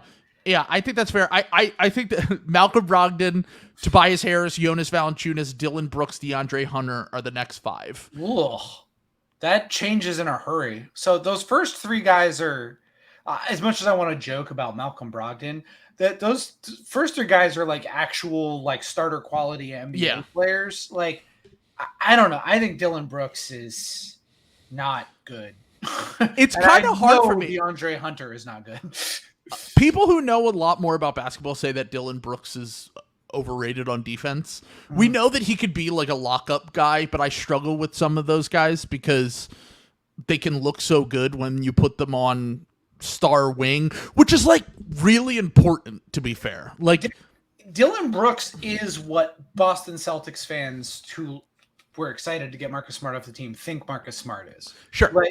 Inflated defensive reputation and actively sabotaging you on offense by the offense is what concerns me with Brooks. Yeah. The offense, he's just way too bad with shot selection, not a good playmaker. Marcus is a good playmaker. Probably the most underrated playmaker in the NBA, arguably. Whereas Brooks is like, he's one of those guys where like you look at the assist to turnover ratio and you go, well, it's not that bad. It's like 2-1, but then you realize he also takes like 7 bad shots a game. Yeah. And that is not counted as a turnover, but it might as well be. Right. When you shoot under 40% from the field and you're below league average from 3 on your career, it's not great when you're not really capable of running offense. Brooks was important for them before Desmond Bane really popped off. And once Desmond Bane became the guy that he became, there was really no use for Brooks offensively in Houston or in Memphis. And I'm interested to see what he looks like with a coach who might actually call him on his bullshit this year. But I'm just looking at his basketball reference page, and it's hard for me to think that Dillon Brooks is going to be anything more than like a slight negative on the whole, despite being a really good on-ball defender who you can put on other wings. Yeah. I think this is like too high from, I guess. Like, would you rather have Dillon Brooks or Matisse Thybulle? It's like pretty close to me. It's pretty close, yeah. Which is kind of telling because Thybulle's obviously not on this list at all, and like is a massive issue offensively when you get deeper into the playoffs. But he's also like one of the best like off-ball. Space, off-ball, like, free safety style defenders like in the NBA. Yeah. So like, which I don't think Dillon Brooks is the best of any defender in the NBA. Like sure. I don't know. He has made all defensive teams. I think he's made 2. That's Mickey Mouse. Malcolm Brogdon, having him on an impact list with Al Horford is frankly disgusting. So you would move Al up a tier to 4B? No, I would not. I would. You would just Malcolm Brogdon to the nether zone. Like I still think he should be on the 5A. I still think that if you're one of the best 6 men in the NBA and you can start in some occasions, you should probably be in 5A. This is like then it's like disrespectful to like Tobias. Like Tobias is better than Malcolm Brogdon. I'm sorry. Like, I think they're just different versions of the same player, to be honest. No. Yeah. But Tobias is a way better defender, and he is a better defender. But Brogdon's a better passer and shooter. If we could make their salaries identical, I would swap them in a heartbeat, like instantly. Like I think they're the same tier of guy, but yeah. Okay. Okay. Then we have DeAndre Hunter, who I said earlier.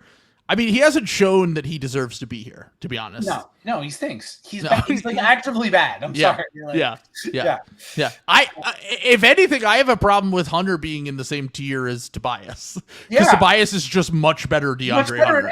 Literally everything than DeAndre Hunter. Like, I guess the caveat here for Seth from his perspective is Hunter is still like 25. I guess. And Barrett, where's he?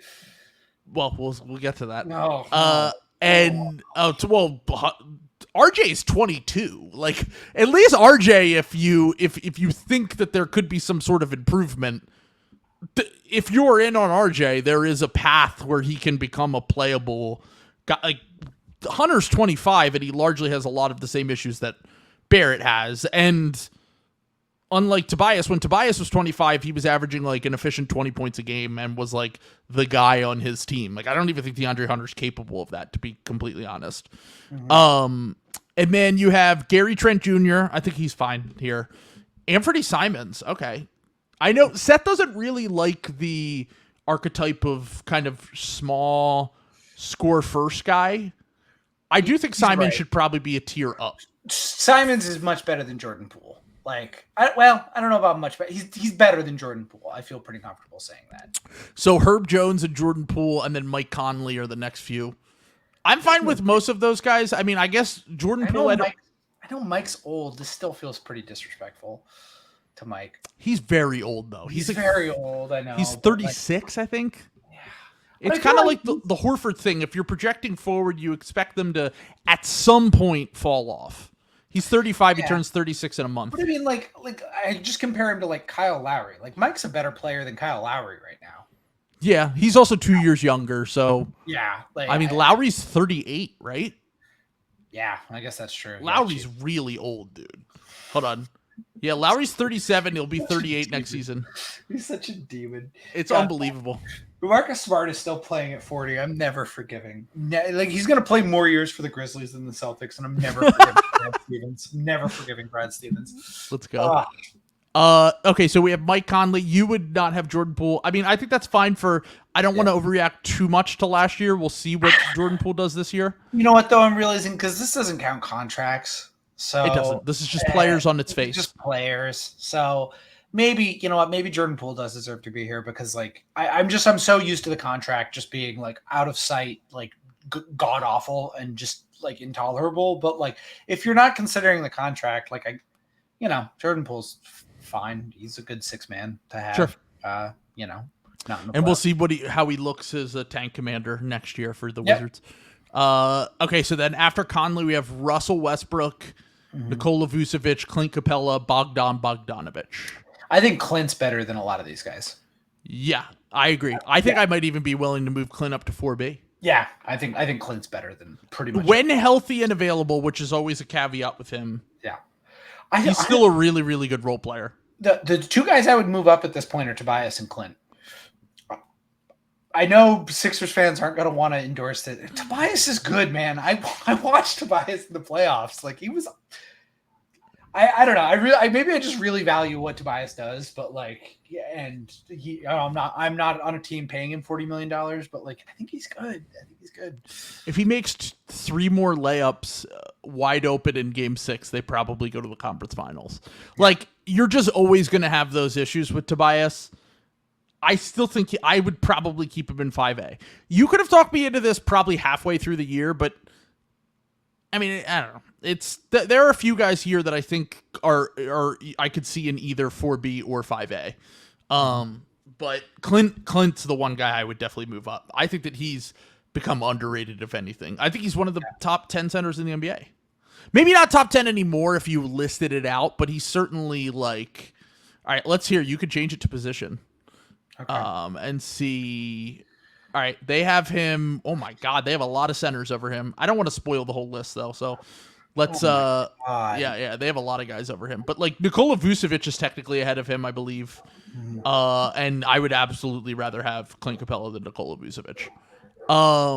Okay, so we have. Yeah, I'm fine with most of these. Karis LeVert, Spencer Dinwiddie, D'Angelo Russell, the former Nets tier here.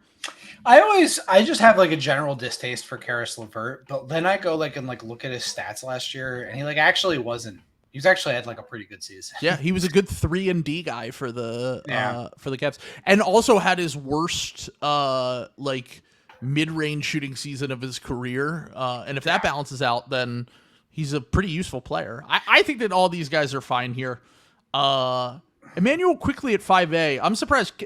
Seth's a bit of a calculator nerd, so I was kind of expecting him to be higher on Quickly, just because Quickly has been so beloved by analytics. Yeah. But I think 5A or maybe 4B you could talk me into for Quickly, but we have to see what kind of players are in that tier. Kevin Huerter. Wow. Kevin Huerter at 5A. I thought Kevin Huerter would be higher. I was going to say I would move Kevin Huerter up a tier. Like I think so too. Yeah. He's better than a lot of these guys also. Norm Powell, PJ Washington, Terry Rozier, Cam Johnson, Jakob Poeltl. Disrespectful to Terry, the GOAT. I actually think Cam Johnson. Yeah, that's pretty low for Cam Johnson, actually. Cam Johnson is an elite shooter. He's 6'7". He's a pretty capable defender. He can create a little bit. He's not like excellent at anything but shooting, but to be that size and be passable defensively and be an elite shooter like him, I would move him up to 4B. Like I would have him up in 4B. I think if Cam Johnson's your 4th best player, you have a chance to win the title. Yeah, I agree with all that. Yeah. Okay. Jakob Poeltl, Keldon Johnson, Kayvon. Okay, so this is where I'm fine with most of these because I just think I don't really watch nearly enough like Spurs to like have like a crazy opinion. This is where he lost me a little bit though. Kayvon Looney, who I think is probably okay for 5A. You might move him up to 4B, but then you have Lou Dort in the next one. Can we stop with the Lou Dort stuff? He's not good. I've been saying this for a year, dude. This is typical Harden stan, trying to erase that Harden was in the torture chamber for an entire round of the playoffs. Okay, so Lou Dort is a great 6'3" on-ball defender who can't finish at the rim, is a willing but not good shooter, can kind of create a little bit. He's very athletic, but like if he's your fifth starter, like I just don't really see him fitting on a ton of teams. Like I don't think he's going to start for he shouldn't start for the Thunder next year. They have better players than Lou Dort. They have like 8 better players than Lou Dort. Yeah, that's what I'm saying. And like Kayvon Looney was a large part of why the Warriors just won a playoff series and has been a key piece in one finals team or 2 finals. No, he's won 2 titles and been a key part of 3 finals teams. I would argue he's their 3rd best player. Behind Draymond and Steph? Yeah. No, Wiggins is better than Looney. Wiggins is better than Looney. Come on. Last year, yeah. I don't. Wiggins is better than Looney. What are we talking about? You're insane. Wiggins had Tatum in hell in the finals, like not that long ago. No. It was a bit. Tatum was doing a goof.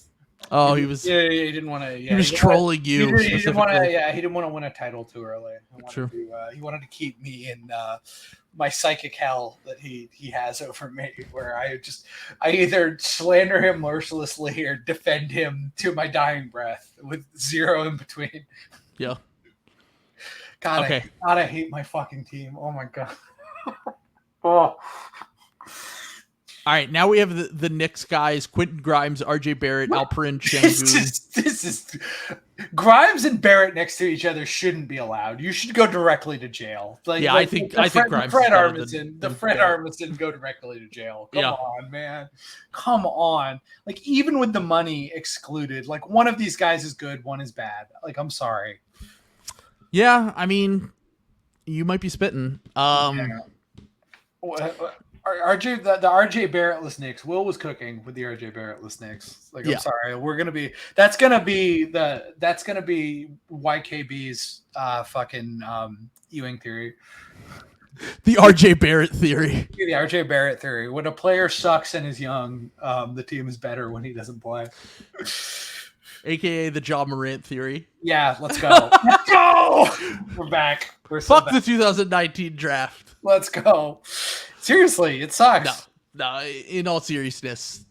Yeah, I mean, RJ just hasn't proven it. I part of me 2 years ago, Seth Partnow left RJ Barrett off his list entirely and was pretty much immediately vindicated, but then he had a ton of Knicks fans. Knicks fans are a very specific kind of psycho online where, first off, they love to make every single thing about the Knicks.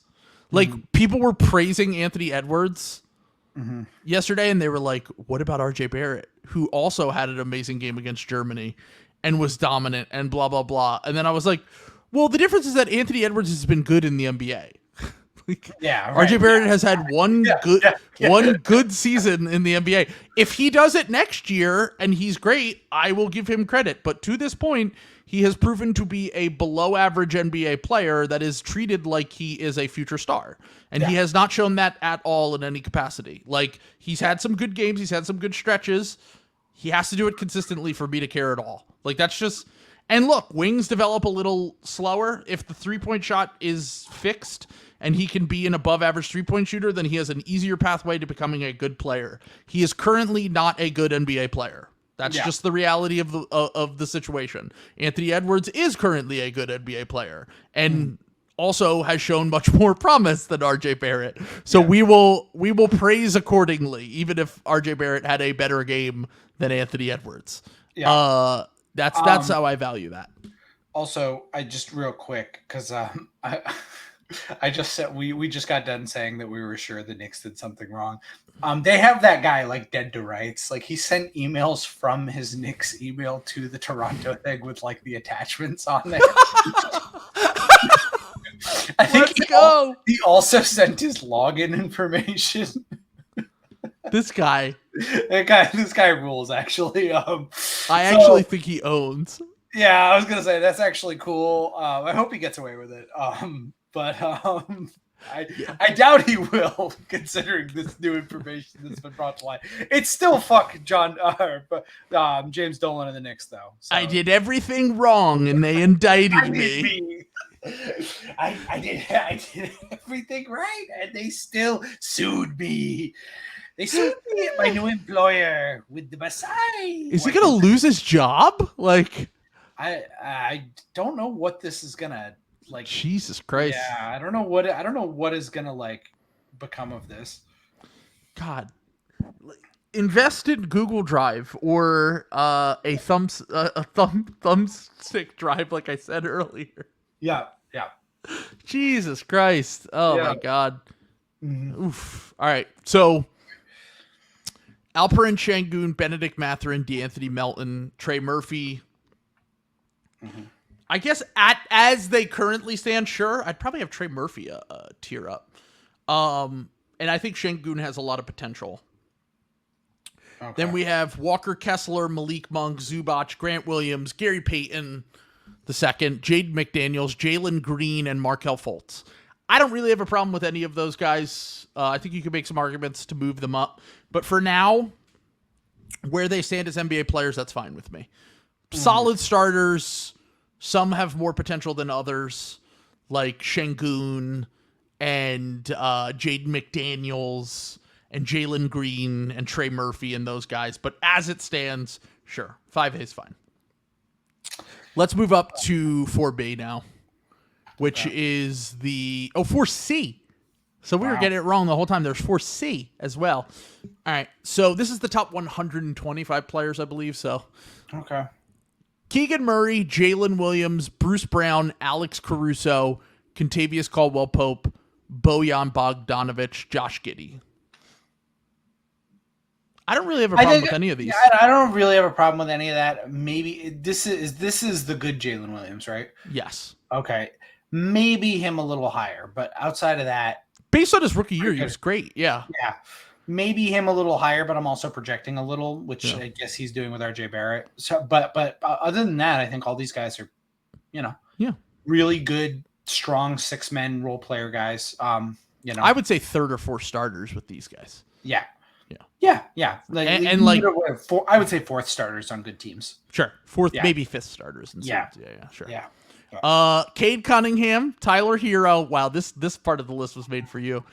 John Collins, Jeremy Grant, DeAndre Ayton, Marcus Smart, Zach LaVine, and then that's the end of the 4C. Okay.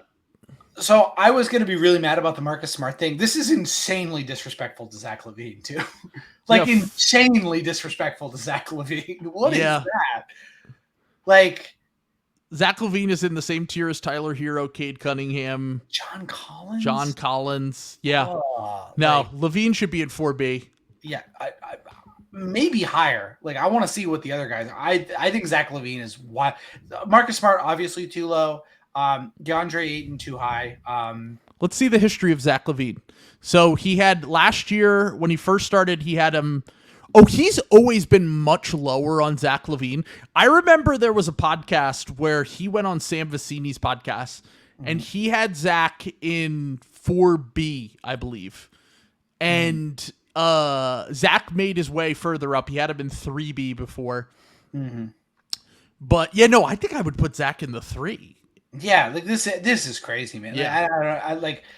Vecini was arguing that he should have had him in the 3rd tier when he had him in the 5th tier, and Seth was like pushing back against it, and then immediately Zach LaVine became an all-star after that. So, I mean, 3-year average, he's got a +3 EPM, 30th in the entire NBA. I think I would definitely have him in the 3rd tier, like 3B or 3C, but. No, I agree. Yeah, that's good. Dude, to put him in the same tier as Cade Cunningham, Tyler Hero, and John Collins, based on what they've done in their career so far, Zach LaVine has made 2 All-Star teams and is a two-way player. I'm a huge Marcus Smart propagandist, and the fact that I'm defending Zach LaVine before I defend Marcus Smart tells you all you need to know about what's going on in this. That's because I've always been a little low on Zach LaVine to the point where like I was kind of like Mandela affecting myself. I'm Sure. like, well, he's a bad shooter, and then I go look, he's like shooting at 41% or whatever it was. Like, Yeah, he's one of the 15 best shooters in the NBA. To yeah, be clear. yeah, He makes like yeah. what 3 threes a game or something. Like, Yeah. he shoots like I think he shoots like okay, maybe that was an exaggeration, but he shoots like close to 40% on insane difficulty. Is an elite catch and shoot guy, can shoot pull ups. Like he's extremely good at shooting. Like this is the first one that this is like because I can even make see some of the arguments for some of the ones we were like slandering. This is like just wrong. Like I'm sorry. Yeah. Like To be clear, Zach LaVine does make like 3 threes a game. Yeah, like, that's a lot of threes made for a star player. Like 3.1, 3.4, 2.8, 2.6 made threes per game. And is a good on-ball defender. Obviously has the issues with the off-ball stuff, but what star player doesn't? It's very rare that you find that.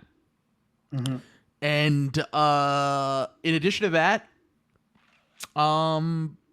he's like a near 50, 40, 90 guy who can create his own offense, doesn't turn the ball over a ton. Yeah. I don't understand why he's at 4C. No. Like I do think like some of Zach LaVine's impact is a little like too big by some things, but this is crazy. Like these guys, Victor Wembanyama is 4B, Austin Reeves, Nick Claxton, Franz Wagner. He finally I don't even think he had Franz on the list last year. And everyone was very mad. Okay, he had him 5A last year, and we were mad about that. But he moved him up to 4B. So Austin Reeves, Nick Claxton, Franz Wagner, Julius Randle at 4B. He's an all-NBA guy. Someone said that he wasn't even in the top 10 power forwards on the list, by the way. That's funny. And he made all NBA last year. I mean, look, funny, yeah. He's undeniably a playoff dropper. And if you have him on your team, you have to run your offense through him, basically. Yeah. But 4B feels kind of low. For Julius? Yeah. I can get... Because there is some efficiency stuff, you know what I'm saying? Like there's ways to pick apart Julius Randle that you just can't do with Zach LaVine. You know what I'm saying? But I also would have had Zach in the 3 tier. Like I would have had him in the 3rd tier. So that doesn't change how I feel about that. Yeah. I don't know. Brooke Lopez, Miles Turner, Tyrese Maxey, DeJounte. Okay, so I was gonna say, where's DeJounte Murray in this tier? Yeah. Because if DeJounte's 4B, then okay, I could hear the Julius Randle 4B. Yeah. But I probably would add him 4A just because he is still he was mostly a number 1 option on a playoff team for 2 of the last 3 years until Jalen Brunson had his breakout. Yeah, I guess that's true. Yeah. Yeah. Jared Allen, Fred VanVleet, Karl Anthony Towns. Wow, what a fall from grace he's had. Karl Anthony Towns. I think that's right, though. I think it's kind of right. Oh, yeah. I might have had him 4A, but yeah. I mean, let's see who's ahead of him. Paulo Banchero, Derek White, Michael Porter Jr., Aaron Gordon, Kristaps Porzingis, Evan Mobley, Desmond Bain, Darius Garland, Robert Williams, Andrew Wiggins, OG Anunoby, Sabonis, Ingram, CJ McCollum, Chris Paul. That feels pretty low for Brandon Ingram. Does it? Yeah. Yeah, you're probably right. Yeah. It's, I mean, a lot of... He's also been very anti Brandon Ingram, Seth. Yeah. Which I kind of get, but that's the one that jumps out at me. Porzingis feels a little... Sabonis, given regular season performance, this feels a little low for him, but also... This is... Sabonis is the same thing as Julius Randle. You know what I'm saying? Where exactly. It's you just strictly based on regular season stuff, yeah, this is too low. But we also know floor raising, capping ceiling. Yes, cap, yeah. But a lot of these other guys are elite role players. This tier should otherwise be called elite role players. You know what I'm saying? Sure. Wiggins, OG, Derek White, Rob, guys who really make a huge difference. Also, pretty low for Darius Garland and Desmond Bain. Yeah, I feel like you could move either of those guys up based on based on where we see, like, yeah, I agree. Yeah. I'm with you. I think that you move those guys up to 3, whatever, C or B or whatever you have. Yeah. But agreed. I think that yeah. I mean, if they're the third best player in your team's going to be pretty fucking good. Yeah. I mean, if you think about like, why is CJ McCollum still here? And why is Chris Paul still here? And I like both.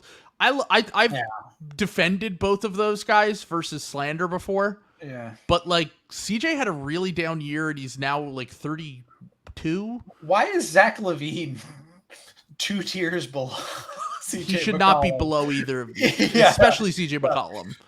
Like, Yeah, what does CJ McCollum do better than Zach LaVine now? Literally nothing. Literally nothing. I think he handles the ball a little better, but does that really matter when you're... Does he though? I think he's got a better... Yeah, Zach's a pretty good ball handler. I feel like it's a push.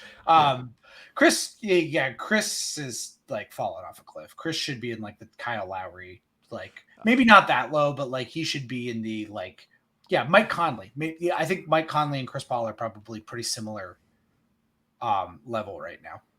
So Seth always says this is strictly for winning championships, so he's against players who have to be the number one option and aren't good enough to win a championship. This is where I disagree with Seth, because I think that in order to make a list like this, you have to consider because not only one team wins a championship every year. Yeah, right. If you're doing that, then you're really doing a disservice to players who are still very good NBA players that make all-star teams and all-NBAs, but might not be able to be on a championship team based on whatever their role is right now, like Julius Randle and Sabonis.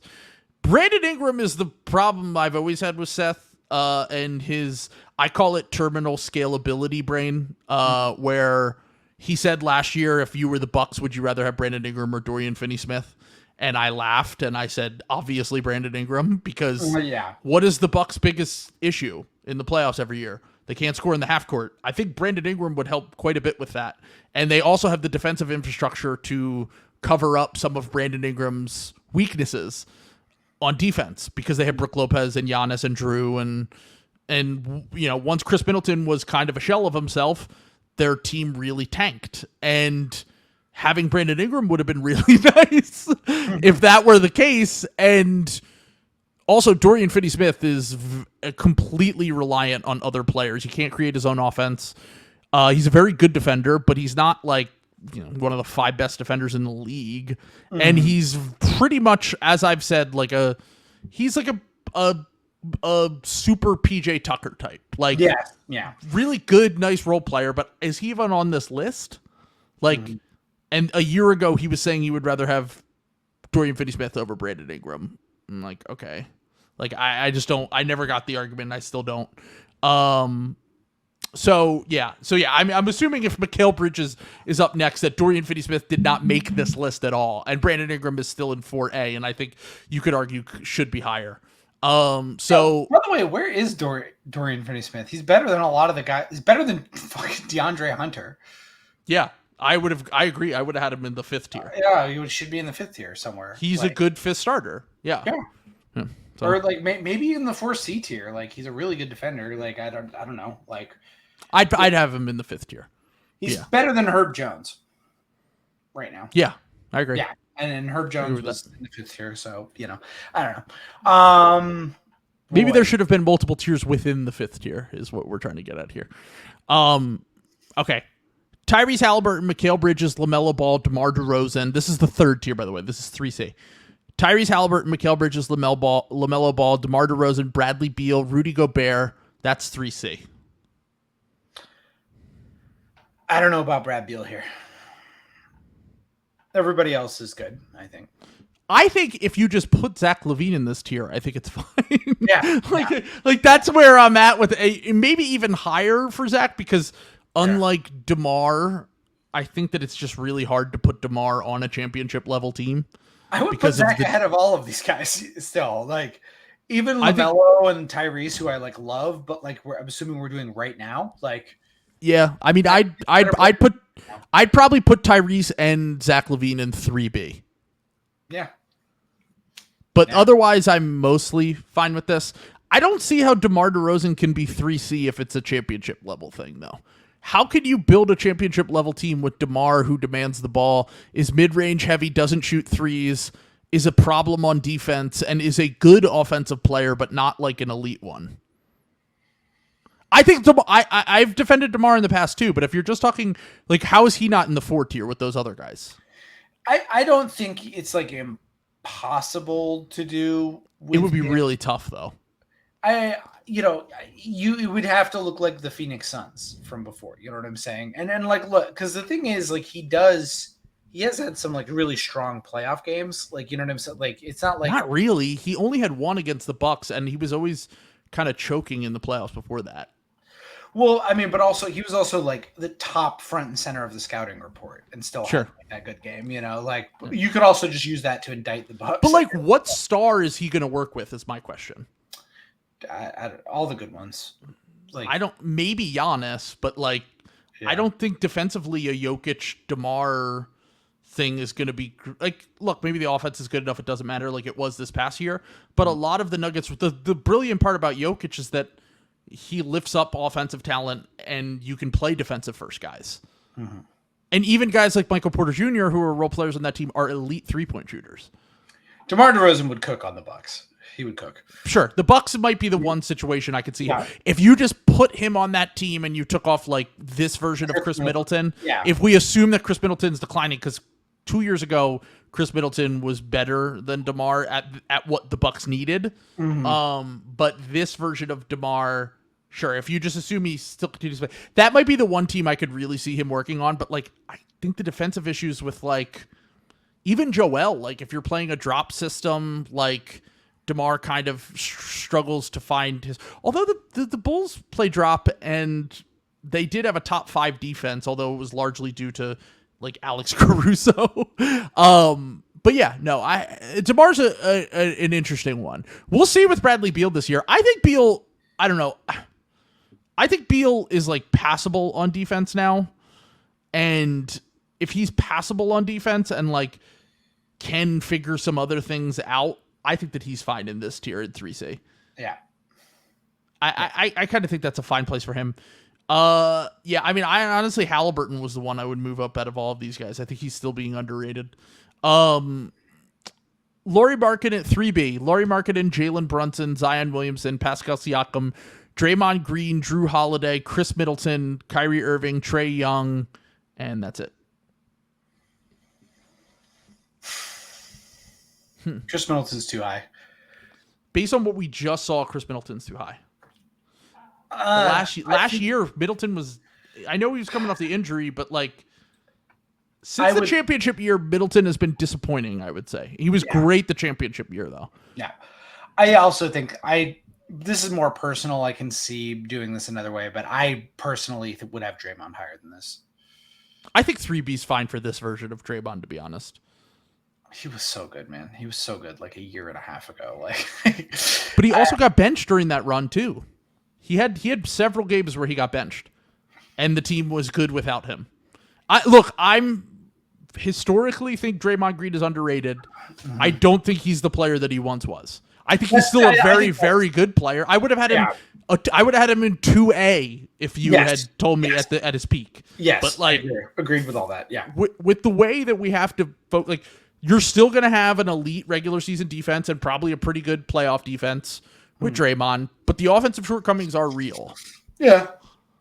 I guess that's what I'm saying. I'm not going to like quibble on it, but just me personally, I just really, I think Draymond's like special. You know what I'm saying? And it's, again, part of my Marcus Smart brain, like where I really value guys like that. So sure. I think this is pretty He's been in big games, House. He's been in big games. I like it. I just like a guy that's been in big games. The Zion thing, like, I don't know. I have no. That's all availability. Yeah, I have no fucking idea what to do with Zion. We always do this with him. Yeah, but there are certain guys that didn't get dinged for their deal availability based on what we've seen on this list so far. Yeah, and Zion. We'll see where Anthony Davis ends up here. You know. Yeah. Honestly, the biggest one I might come off. I might end up sending like a Lauri Markkanen hater. I think his year was kind of Mickey Mouse. I agree. If he shoots we always do this with guys who shoot like an insane percentage. And Lorde is a good shooter, but he's never been like a top 5 like he was so insanely elite last year, and I don't know. And look, maybe if you are doing a championship team 3 in the 3 tier, sure. But he still has some defensive issues, and like I don't know. Like I'd rather have Zach LaVine than Lauri Markkanen. Yeah. Maybe Zach's going to be the guy that we always hold on to here, but like I'd rather have Halliburton, I'd rather have LaVine, like those, and like no, Markkanen's like one of the clearest guys I would like bet on like a regression year, regression year for, yeah. If he is who he is from last year and even a little bit of the year before, where he like was kind of cooking with the Cavs, yeah, okay, sure. He could take a pretty significant step back and this still be a huge win for the Jazz. Yeah, no, like he's a good player. How insanely, like how much he improved, like last but like year. Look at everyone else in this tier and tell me that they haven't had a much larger sample size of being an elite NBA player. Jalen Brunson is the other one but I feel more even confident about that because he did well in the playoffs. Yeah, so. and the Mavs. Yeah. When he was on the Mavs, when Luka was out, they won a game with him running the show. Like he showed, if you look at his per possession stats, they were almost identical to what he had with the Knicks this past year. It was just he wasn't getting the opportunity in the same way. Like Lauri's jump was much more massive than Brunson's jump. Yeah. And all these other guys like Kyrie and Chris Middleton aren't the players that they once were, but they were second best players on title teams at one point and still are very good NBA players. Trey was the best player on an Eastern Conference Finals team not that long ago. Draymond's been a key part of a championship teams. Pascal, Zion at one point we thought was going to be one of the 10 best. Like I just think that he's the outlier of this group. Okay.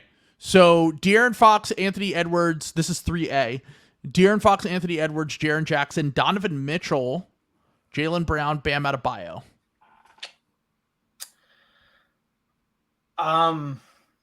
I don't have many issues with this. I don't really have a ton of issues with this. I think, is Trae Young in this tier or is he a tier lower? He's 3B. He should be in this tier too. I think. Yeah. These guys are all kind of frauds in various ways. I would bet on Jaren Jackson and Anthony Edwards not being here next year.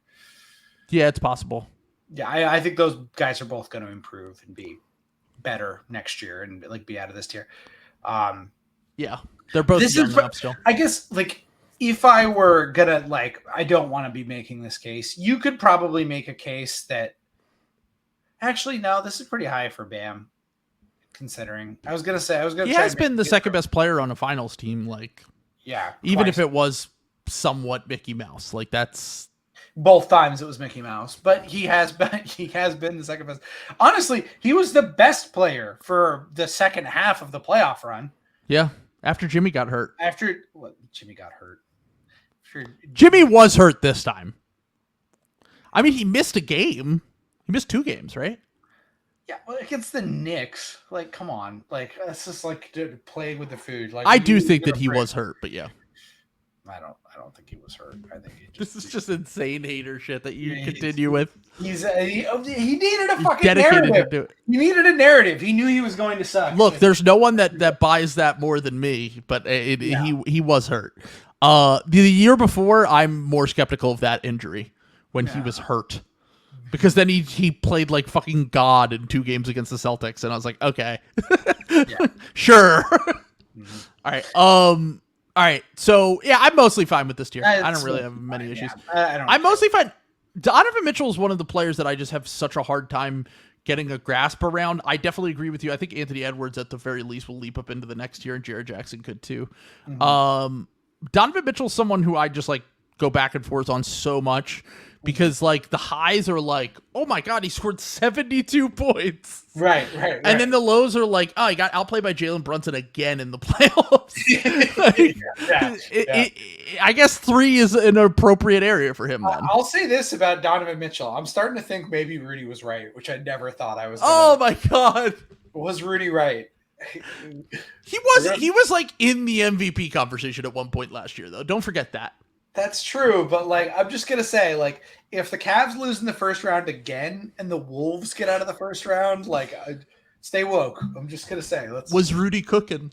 Yeah. What's going on? Some French cuisine. Was Rudy framed during COVID? I want Nate Duncan to interview Rudy On his COVID podcast with Ben Taylor. On the COVID podcast, and ask him how he was framed by agents of the CCP. What was that called again? Thinking COVID? Him and Ben? COVID on. COVID on. I love. Don't get it twisted. We should do an episode about Nate at some point, because like I feel like a lot of the stuff I say about Nate like makes it sound like I hate him. I don't. I was actually like a dunked on listener. Like I think he is a real trailblazer for like the calculator rats. Yeah, no, Ball doesn't have nearly as much of a following if it isn't for Danny and Nate. Absolutely. Like they like Hollinger gets a lot of credit that I think those guys deserve more for, to be honest. Like Hollinger like invented PER, but those guys were like in the mud, like making up the salary cap fucking projections and John was like the Rakim of he changed the game because he made like everyone realize, oh, this shit can be like better and this shit can be more public. Mm-hmm. Whereas Danny and Nate are more of the, the Nas and Jay-Z of pushing it forward in the 90s. Well, I guess maybe Biggie or Tupac might be an example as well. But my point here is that before John Hollinger, people didn't know, like, rap was like a novelty before Rakim, in the same way that analytics were before John Hollinger. So stay woke. I'm glad I let you do the thing, because I was going to say that John Hollinger was the Macklemore, and they were the Macklemore. They were the Mackle-less. The Mackle-less. They Mackled less in many ways. I think this is all fine. Jesus Christ. All right, now I'm trying to think, who is the Sugar Hill Gang? That could be John Hollinger. Yeah, that's his. They might be, Danny and Nate might be the Eric B and Rakim of this analogy. I'll say this about Eric and Danny. They like do have in their own like Eric and Danny. Or sorry, no, you know what I meant. Nate D. And then Nate and Danny have their own. They have their own Elon adjacent way of posting, like the Haralabob STEM guy like voice, but they are posters. Hollinger, every time he posts, I'm like, oh my god. Yeah. Oh no, he defended the war in Afghanistan again. Yeah. And it's also just clear he like grew up like reading what's the Timberwolves, Zach Harper. It seems like he literally just read Zach Harper's tweets and like is trying to do like even epic young guy stuff. Even worse versions of that. Sure. Which I don't love in the first place. I gotta be honest. Yeah. So, he had a tweet where he referred to someone's contract being thrown into a trade as slop. And I was like, you're not using the term right, dude. It's not slop. You can't say that. You can't say that. Slop is the news. It's not the contract. God damn it, John. Oh, fuck up, John. Yeah. This is worse than when you defended the Afghanistan war. Parody. I think more guys got to get out there tweeting about politics. Yeah, for sure. Nate's corner hating the CCP is like that. Like that's a genuine wrinkle. I love Nate for that. Like I want more. It adds character, Yeah, I want more stuff like that. Like I need like Tim McMahon to just like come out and say like that the Slovenian dog needs to be. We're not getting into the Balkans again. Jesus Christ, Sam. I'm just saying, Tim McMahon is Albanian. He's an Albanian sympathizer. He loves Dua Lipa. Let's look into this. A good way to really gauge an NBA guy's politics is ask them, where is Dwight Howard currently playing? In what country is he currently playing? What do they recognize is my question here. Okay. Well, of course, the glorious empire of Chiang Kai-shek. This is not. It's not up for debate. God damn it! All right. All right, we're moving on. Let's go. All right. Already, wow. Okay, Shai Gilgeous-Alexander, 2C. Jamal Murray, Paul George, James Harden, Damian Lillard, and that is... oh, no, I skipped to Damian Lillard. So it's just James Harden, Paul George, Jamal Murray, Shai Gilgeous-Alexander. I think Shai's too low. Shai's too low. How is Shai a 2C? It's not. He's one of the 10 best players. Look, Harden was an all-star. In the NBA. I'm sorry. Like, yeah. Now, like right now. There's no way Shai Gilgeous-Alexander and James Harden should be in the same tier. No. There's no way. And historically, give Harden his flowers. One of the 40 best players of all time. Like, look, to be fair, we just got done talking about how, like, Laurie is like Mickey Mouse. Like, he just had like one good season. And you could probably fairly apply some of that to Shai. No, you can't. Because look at his numbers before he got hurt in 2021. He was putting up the same numbers that he did this past year. He just wasn't healthy. That's where I was. He's had almost 3 straight years of all-star level production, and he had all NBA level production this past season. Right. So and undeniably all NBA, not like James Harden, like questionably like borderline, like, or even like Jamal Murray, who look, he had the championship run, and Seth did talk about this a little bit. I read about it, and he talked about like he doesn't try to read into small samples, but with Jamal Murray, it's the same thing we talked about in the last episode, where at a certain point you just have to go, is the playoff stuff real? Because he's 50, 40, 90 in his career in the playoffs, which is like, that's a very short list of guys. I don't even know any. I can't even think of any off the top of my head who are 50, 40, 90 in the playoffs. So if that is the case, Jamal being this high makes sense. I mean, he was the second best player in a championship, and this is 2C. This is about the lowest you can get for second option. But also the fact that he's made no All-Star teams and no All-NBA is something to kind of debate within, your own head at least. Right. But I mean, I would rather have Shai than anyone here by a fairly wide margin. Agreed. Maybe you could say Jamal because the second option stuff, but I think if Shai were a second option, he would still be a fucking beast. Okay.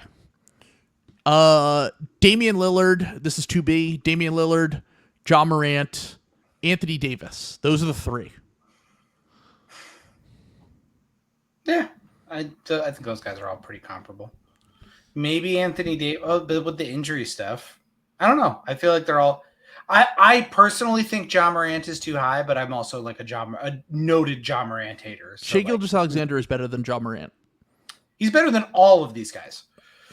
Yeah, all 3 of these guys. Are you sure? I think if healthy, Anthony Davis is the only one that I would consider taking over Shai. Yeah, or at least in the same tier.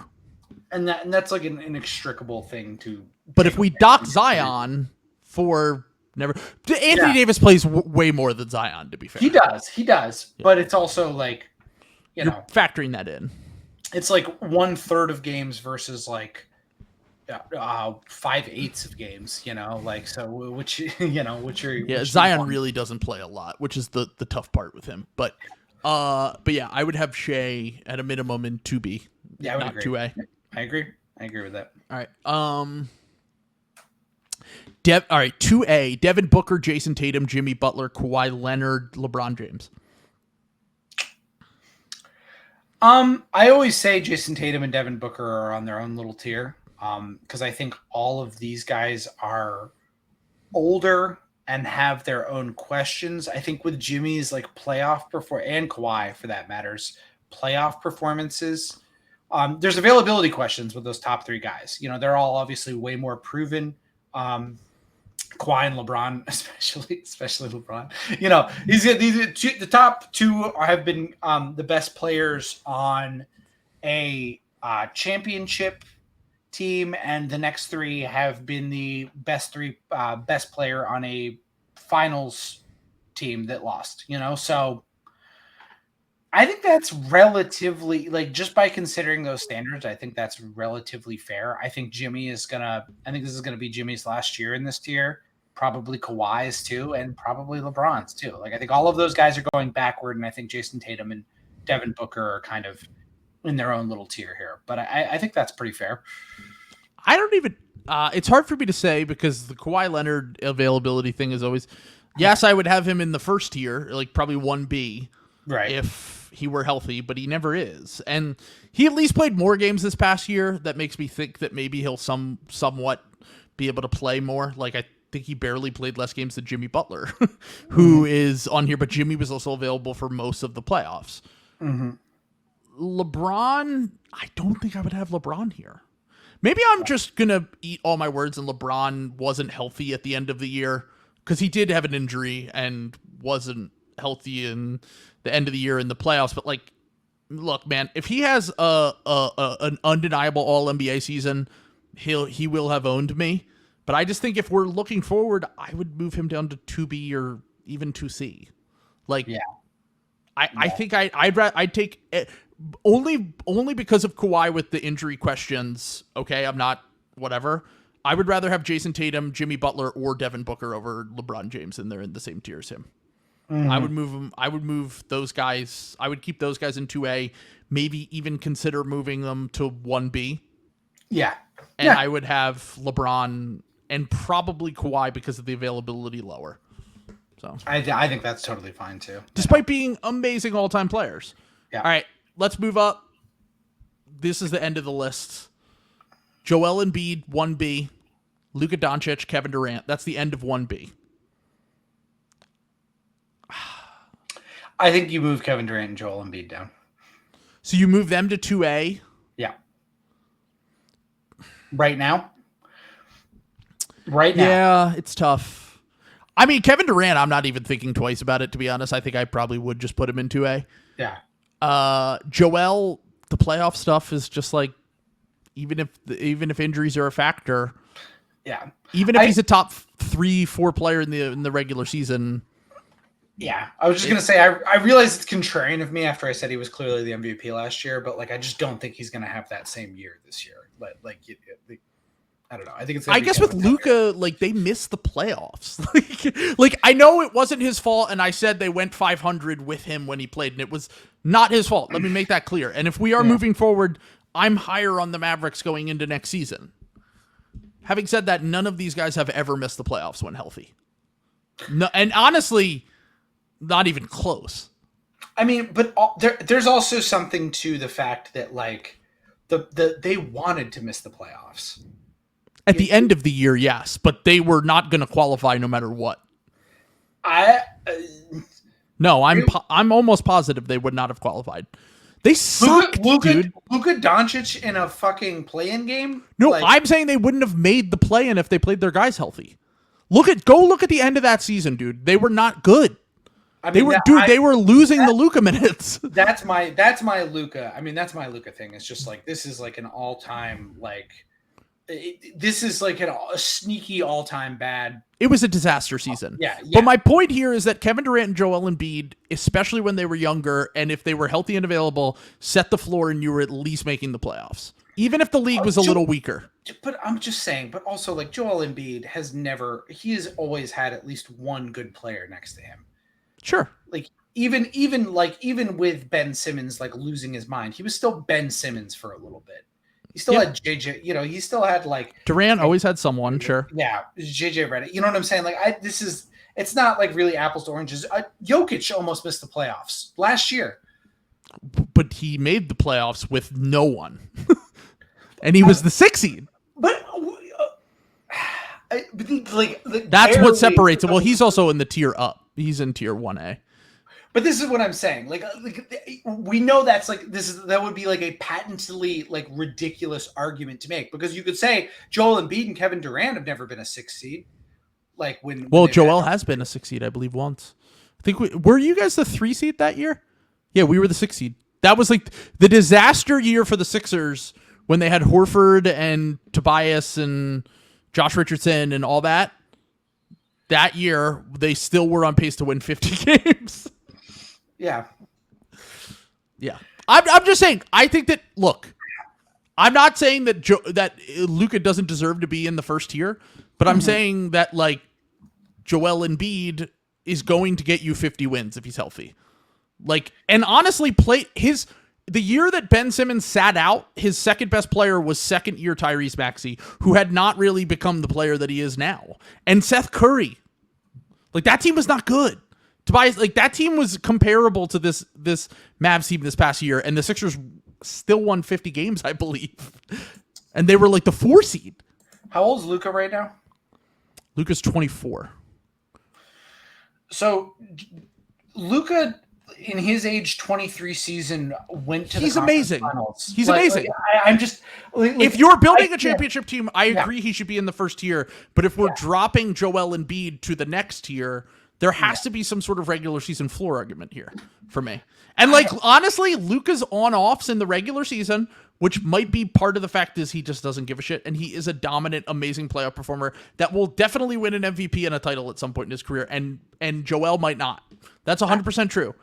Having said all that, like, I just think that if you are stacking them up against each other, Joel's like a +9 per 100 when he's on the court, and Luka's teams are actually usually better with him off the court in the regular season. In the playoffs, he's a monster. I guess that's what I'm saying. Like, I just don't care about the regular season. Like, you know what I'm saying? Like, it has to matter if you're missing the playoffs, though. Like, that's the thing. Like, it doesn't matter. What would we say about Jimmy Butler last year? If I would have said a lot of things that people would be mad at, but the narrative would be different, certainly. Yeah, I guess that's my point here. Is it's just like, you know, like I just think this is like missing the forest for the trees. You know what I'm saying? Like I don't care that strongly about it. I'm just saying, like, in my mind's eye, I think Joel Embiid and Luka Doncic, if they play in the playoffs, I know which one I want. Totally fair. Yeah. I think that is fair, but I also think that the floor thing has to come into account. Yeah. And Luka's teams just aren't ever really that dominant in the regular season. Now, he could be moving forward, and I think they will be much better next year, to be completely clear.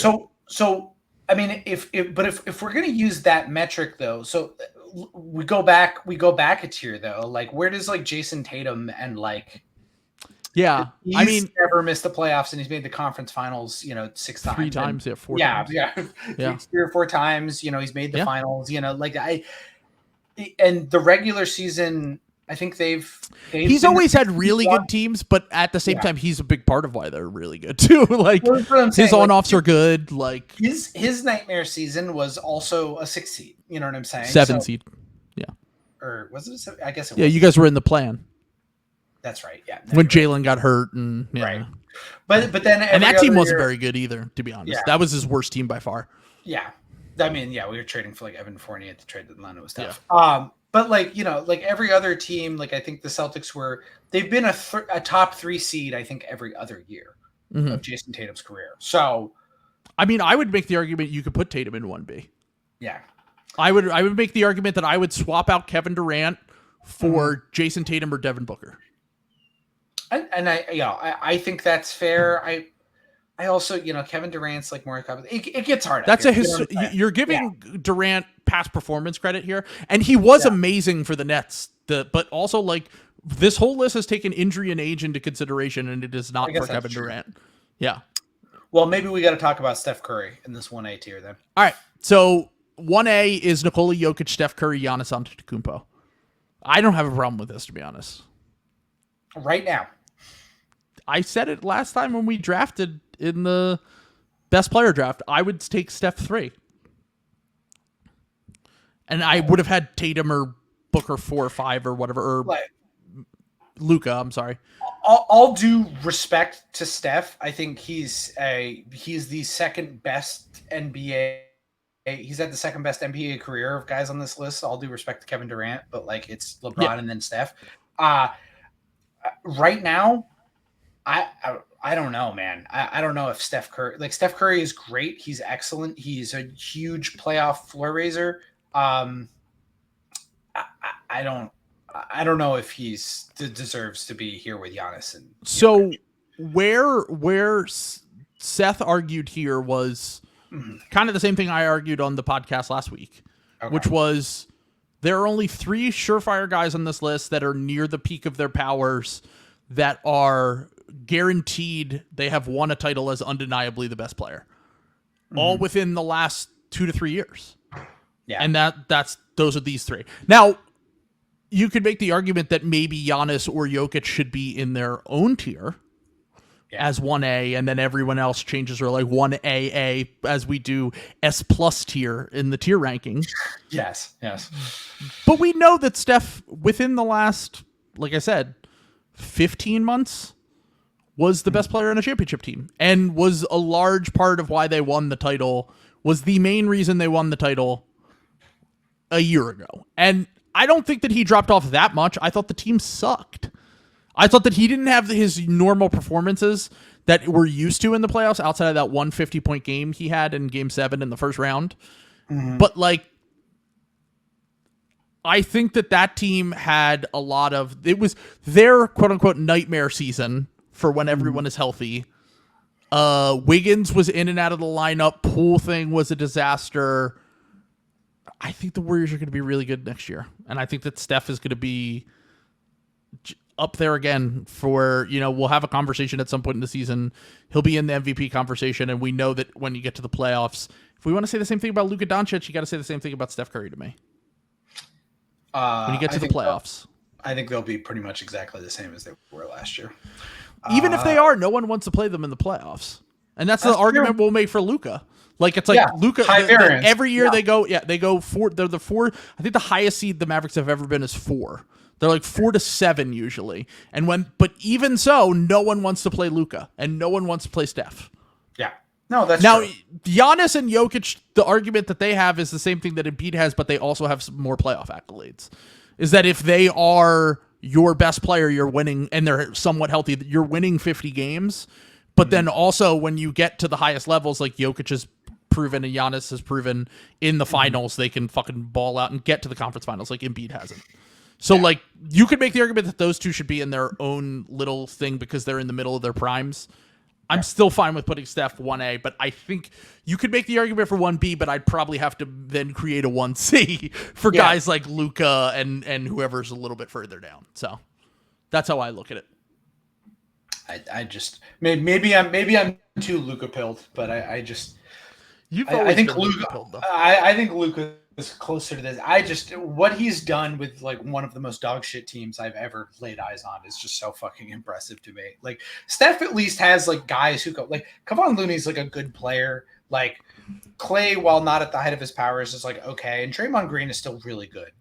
Like, and he had like pre-breakout Jalen Brunson and like Spencer Dinwiddie. Like, I mean, look, I'm not saying that Luka's teams have been loaded, but also when you play Luka's style of basketball, you're playing Luka ball. You're locked into Luka ball. And in the playoffs, it can be amazing. It can be, and in games, game to game, it can be unbelievable. Mm-hmm. But Steph Curry gives you the flexibility in a way that Luka doesn't. Steph can play with stars. He can play without stars. He can lift up role players. It's like, to me, they're just different classes right now. But in the future, in 3 years from now, sure, Luka's going to be a better player. But for right now, like, Steph still has the argument that he's just better. Mm-hmm. Mm-hmm. I don't know. That's I can't fair. believe we got 2 hours in August again. I really thought we were going to do an hour and a half this episode. I mean, we did spend a good 15 to 20 minutes talking Jack Antonoff conspiracy theories, but it's also 2:07. We still would have been close even without that. Yeah, so it's unbelievable. Yeah, that's why we're the goats. That's why we're the goats of this shit. Like, I'm gonna start talking my shit online to other podcasters. I'm just gonna start check the numbers, bitch. Yeah, I was gonna say maybe I won't go straight for Chapo, but maybe I'll just start like some Red Scare beef or something like that. Start asking Dasha which of us is more pale. We're gonna have a skin off, me and her. Yeah, then we look at all of their Patreons and we're like, all right, we got quite a way to go. No, we're almost at 500 though. Oh, we're grinding, man. We're grinding. We're in the G League right now. We're making our ways up to the pros.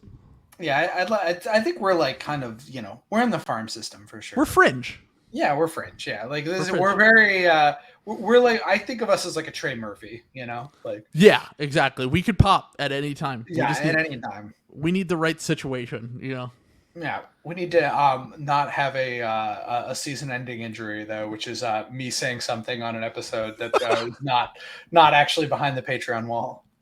Yeah. So like I did earlier in this episode. So listen, keen-eared fans can look for that one. Listen, Underdog, I know that you're busy signing Mason Cameron to multi-million-dollar contracts and having Steph Curry on your Gilbert Arenas show, but you know, we can make it up to the big leagues, you know, not just a partnership. Yeah, just give us like I don't know. Give it like I'm telling you, I'll take $250,000. You get Kristaps Porzingis in an interview with me. Like I guarantee you people are going to be tuning in. Yeah. It's going to be an international incident. It will make news. Let me just make that clear.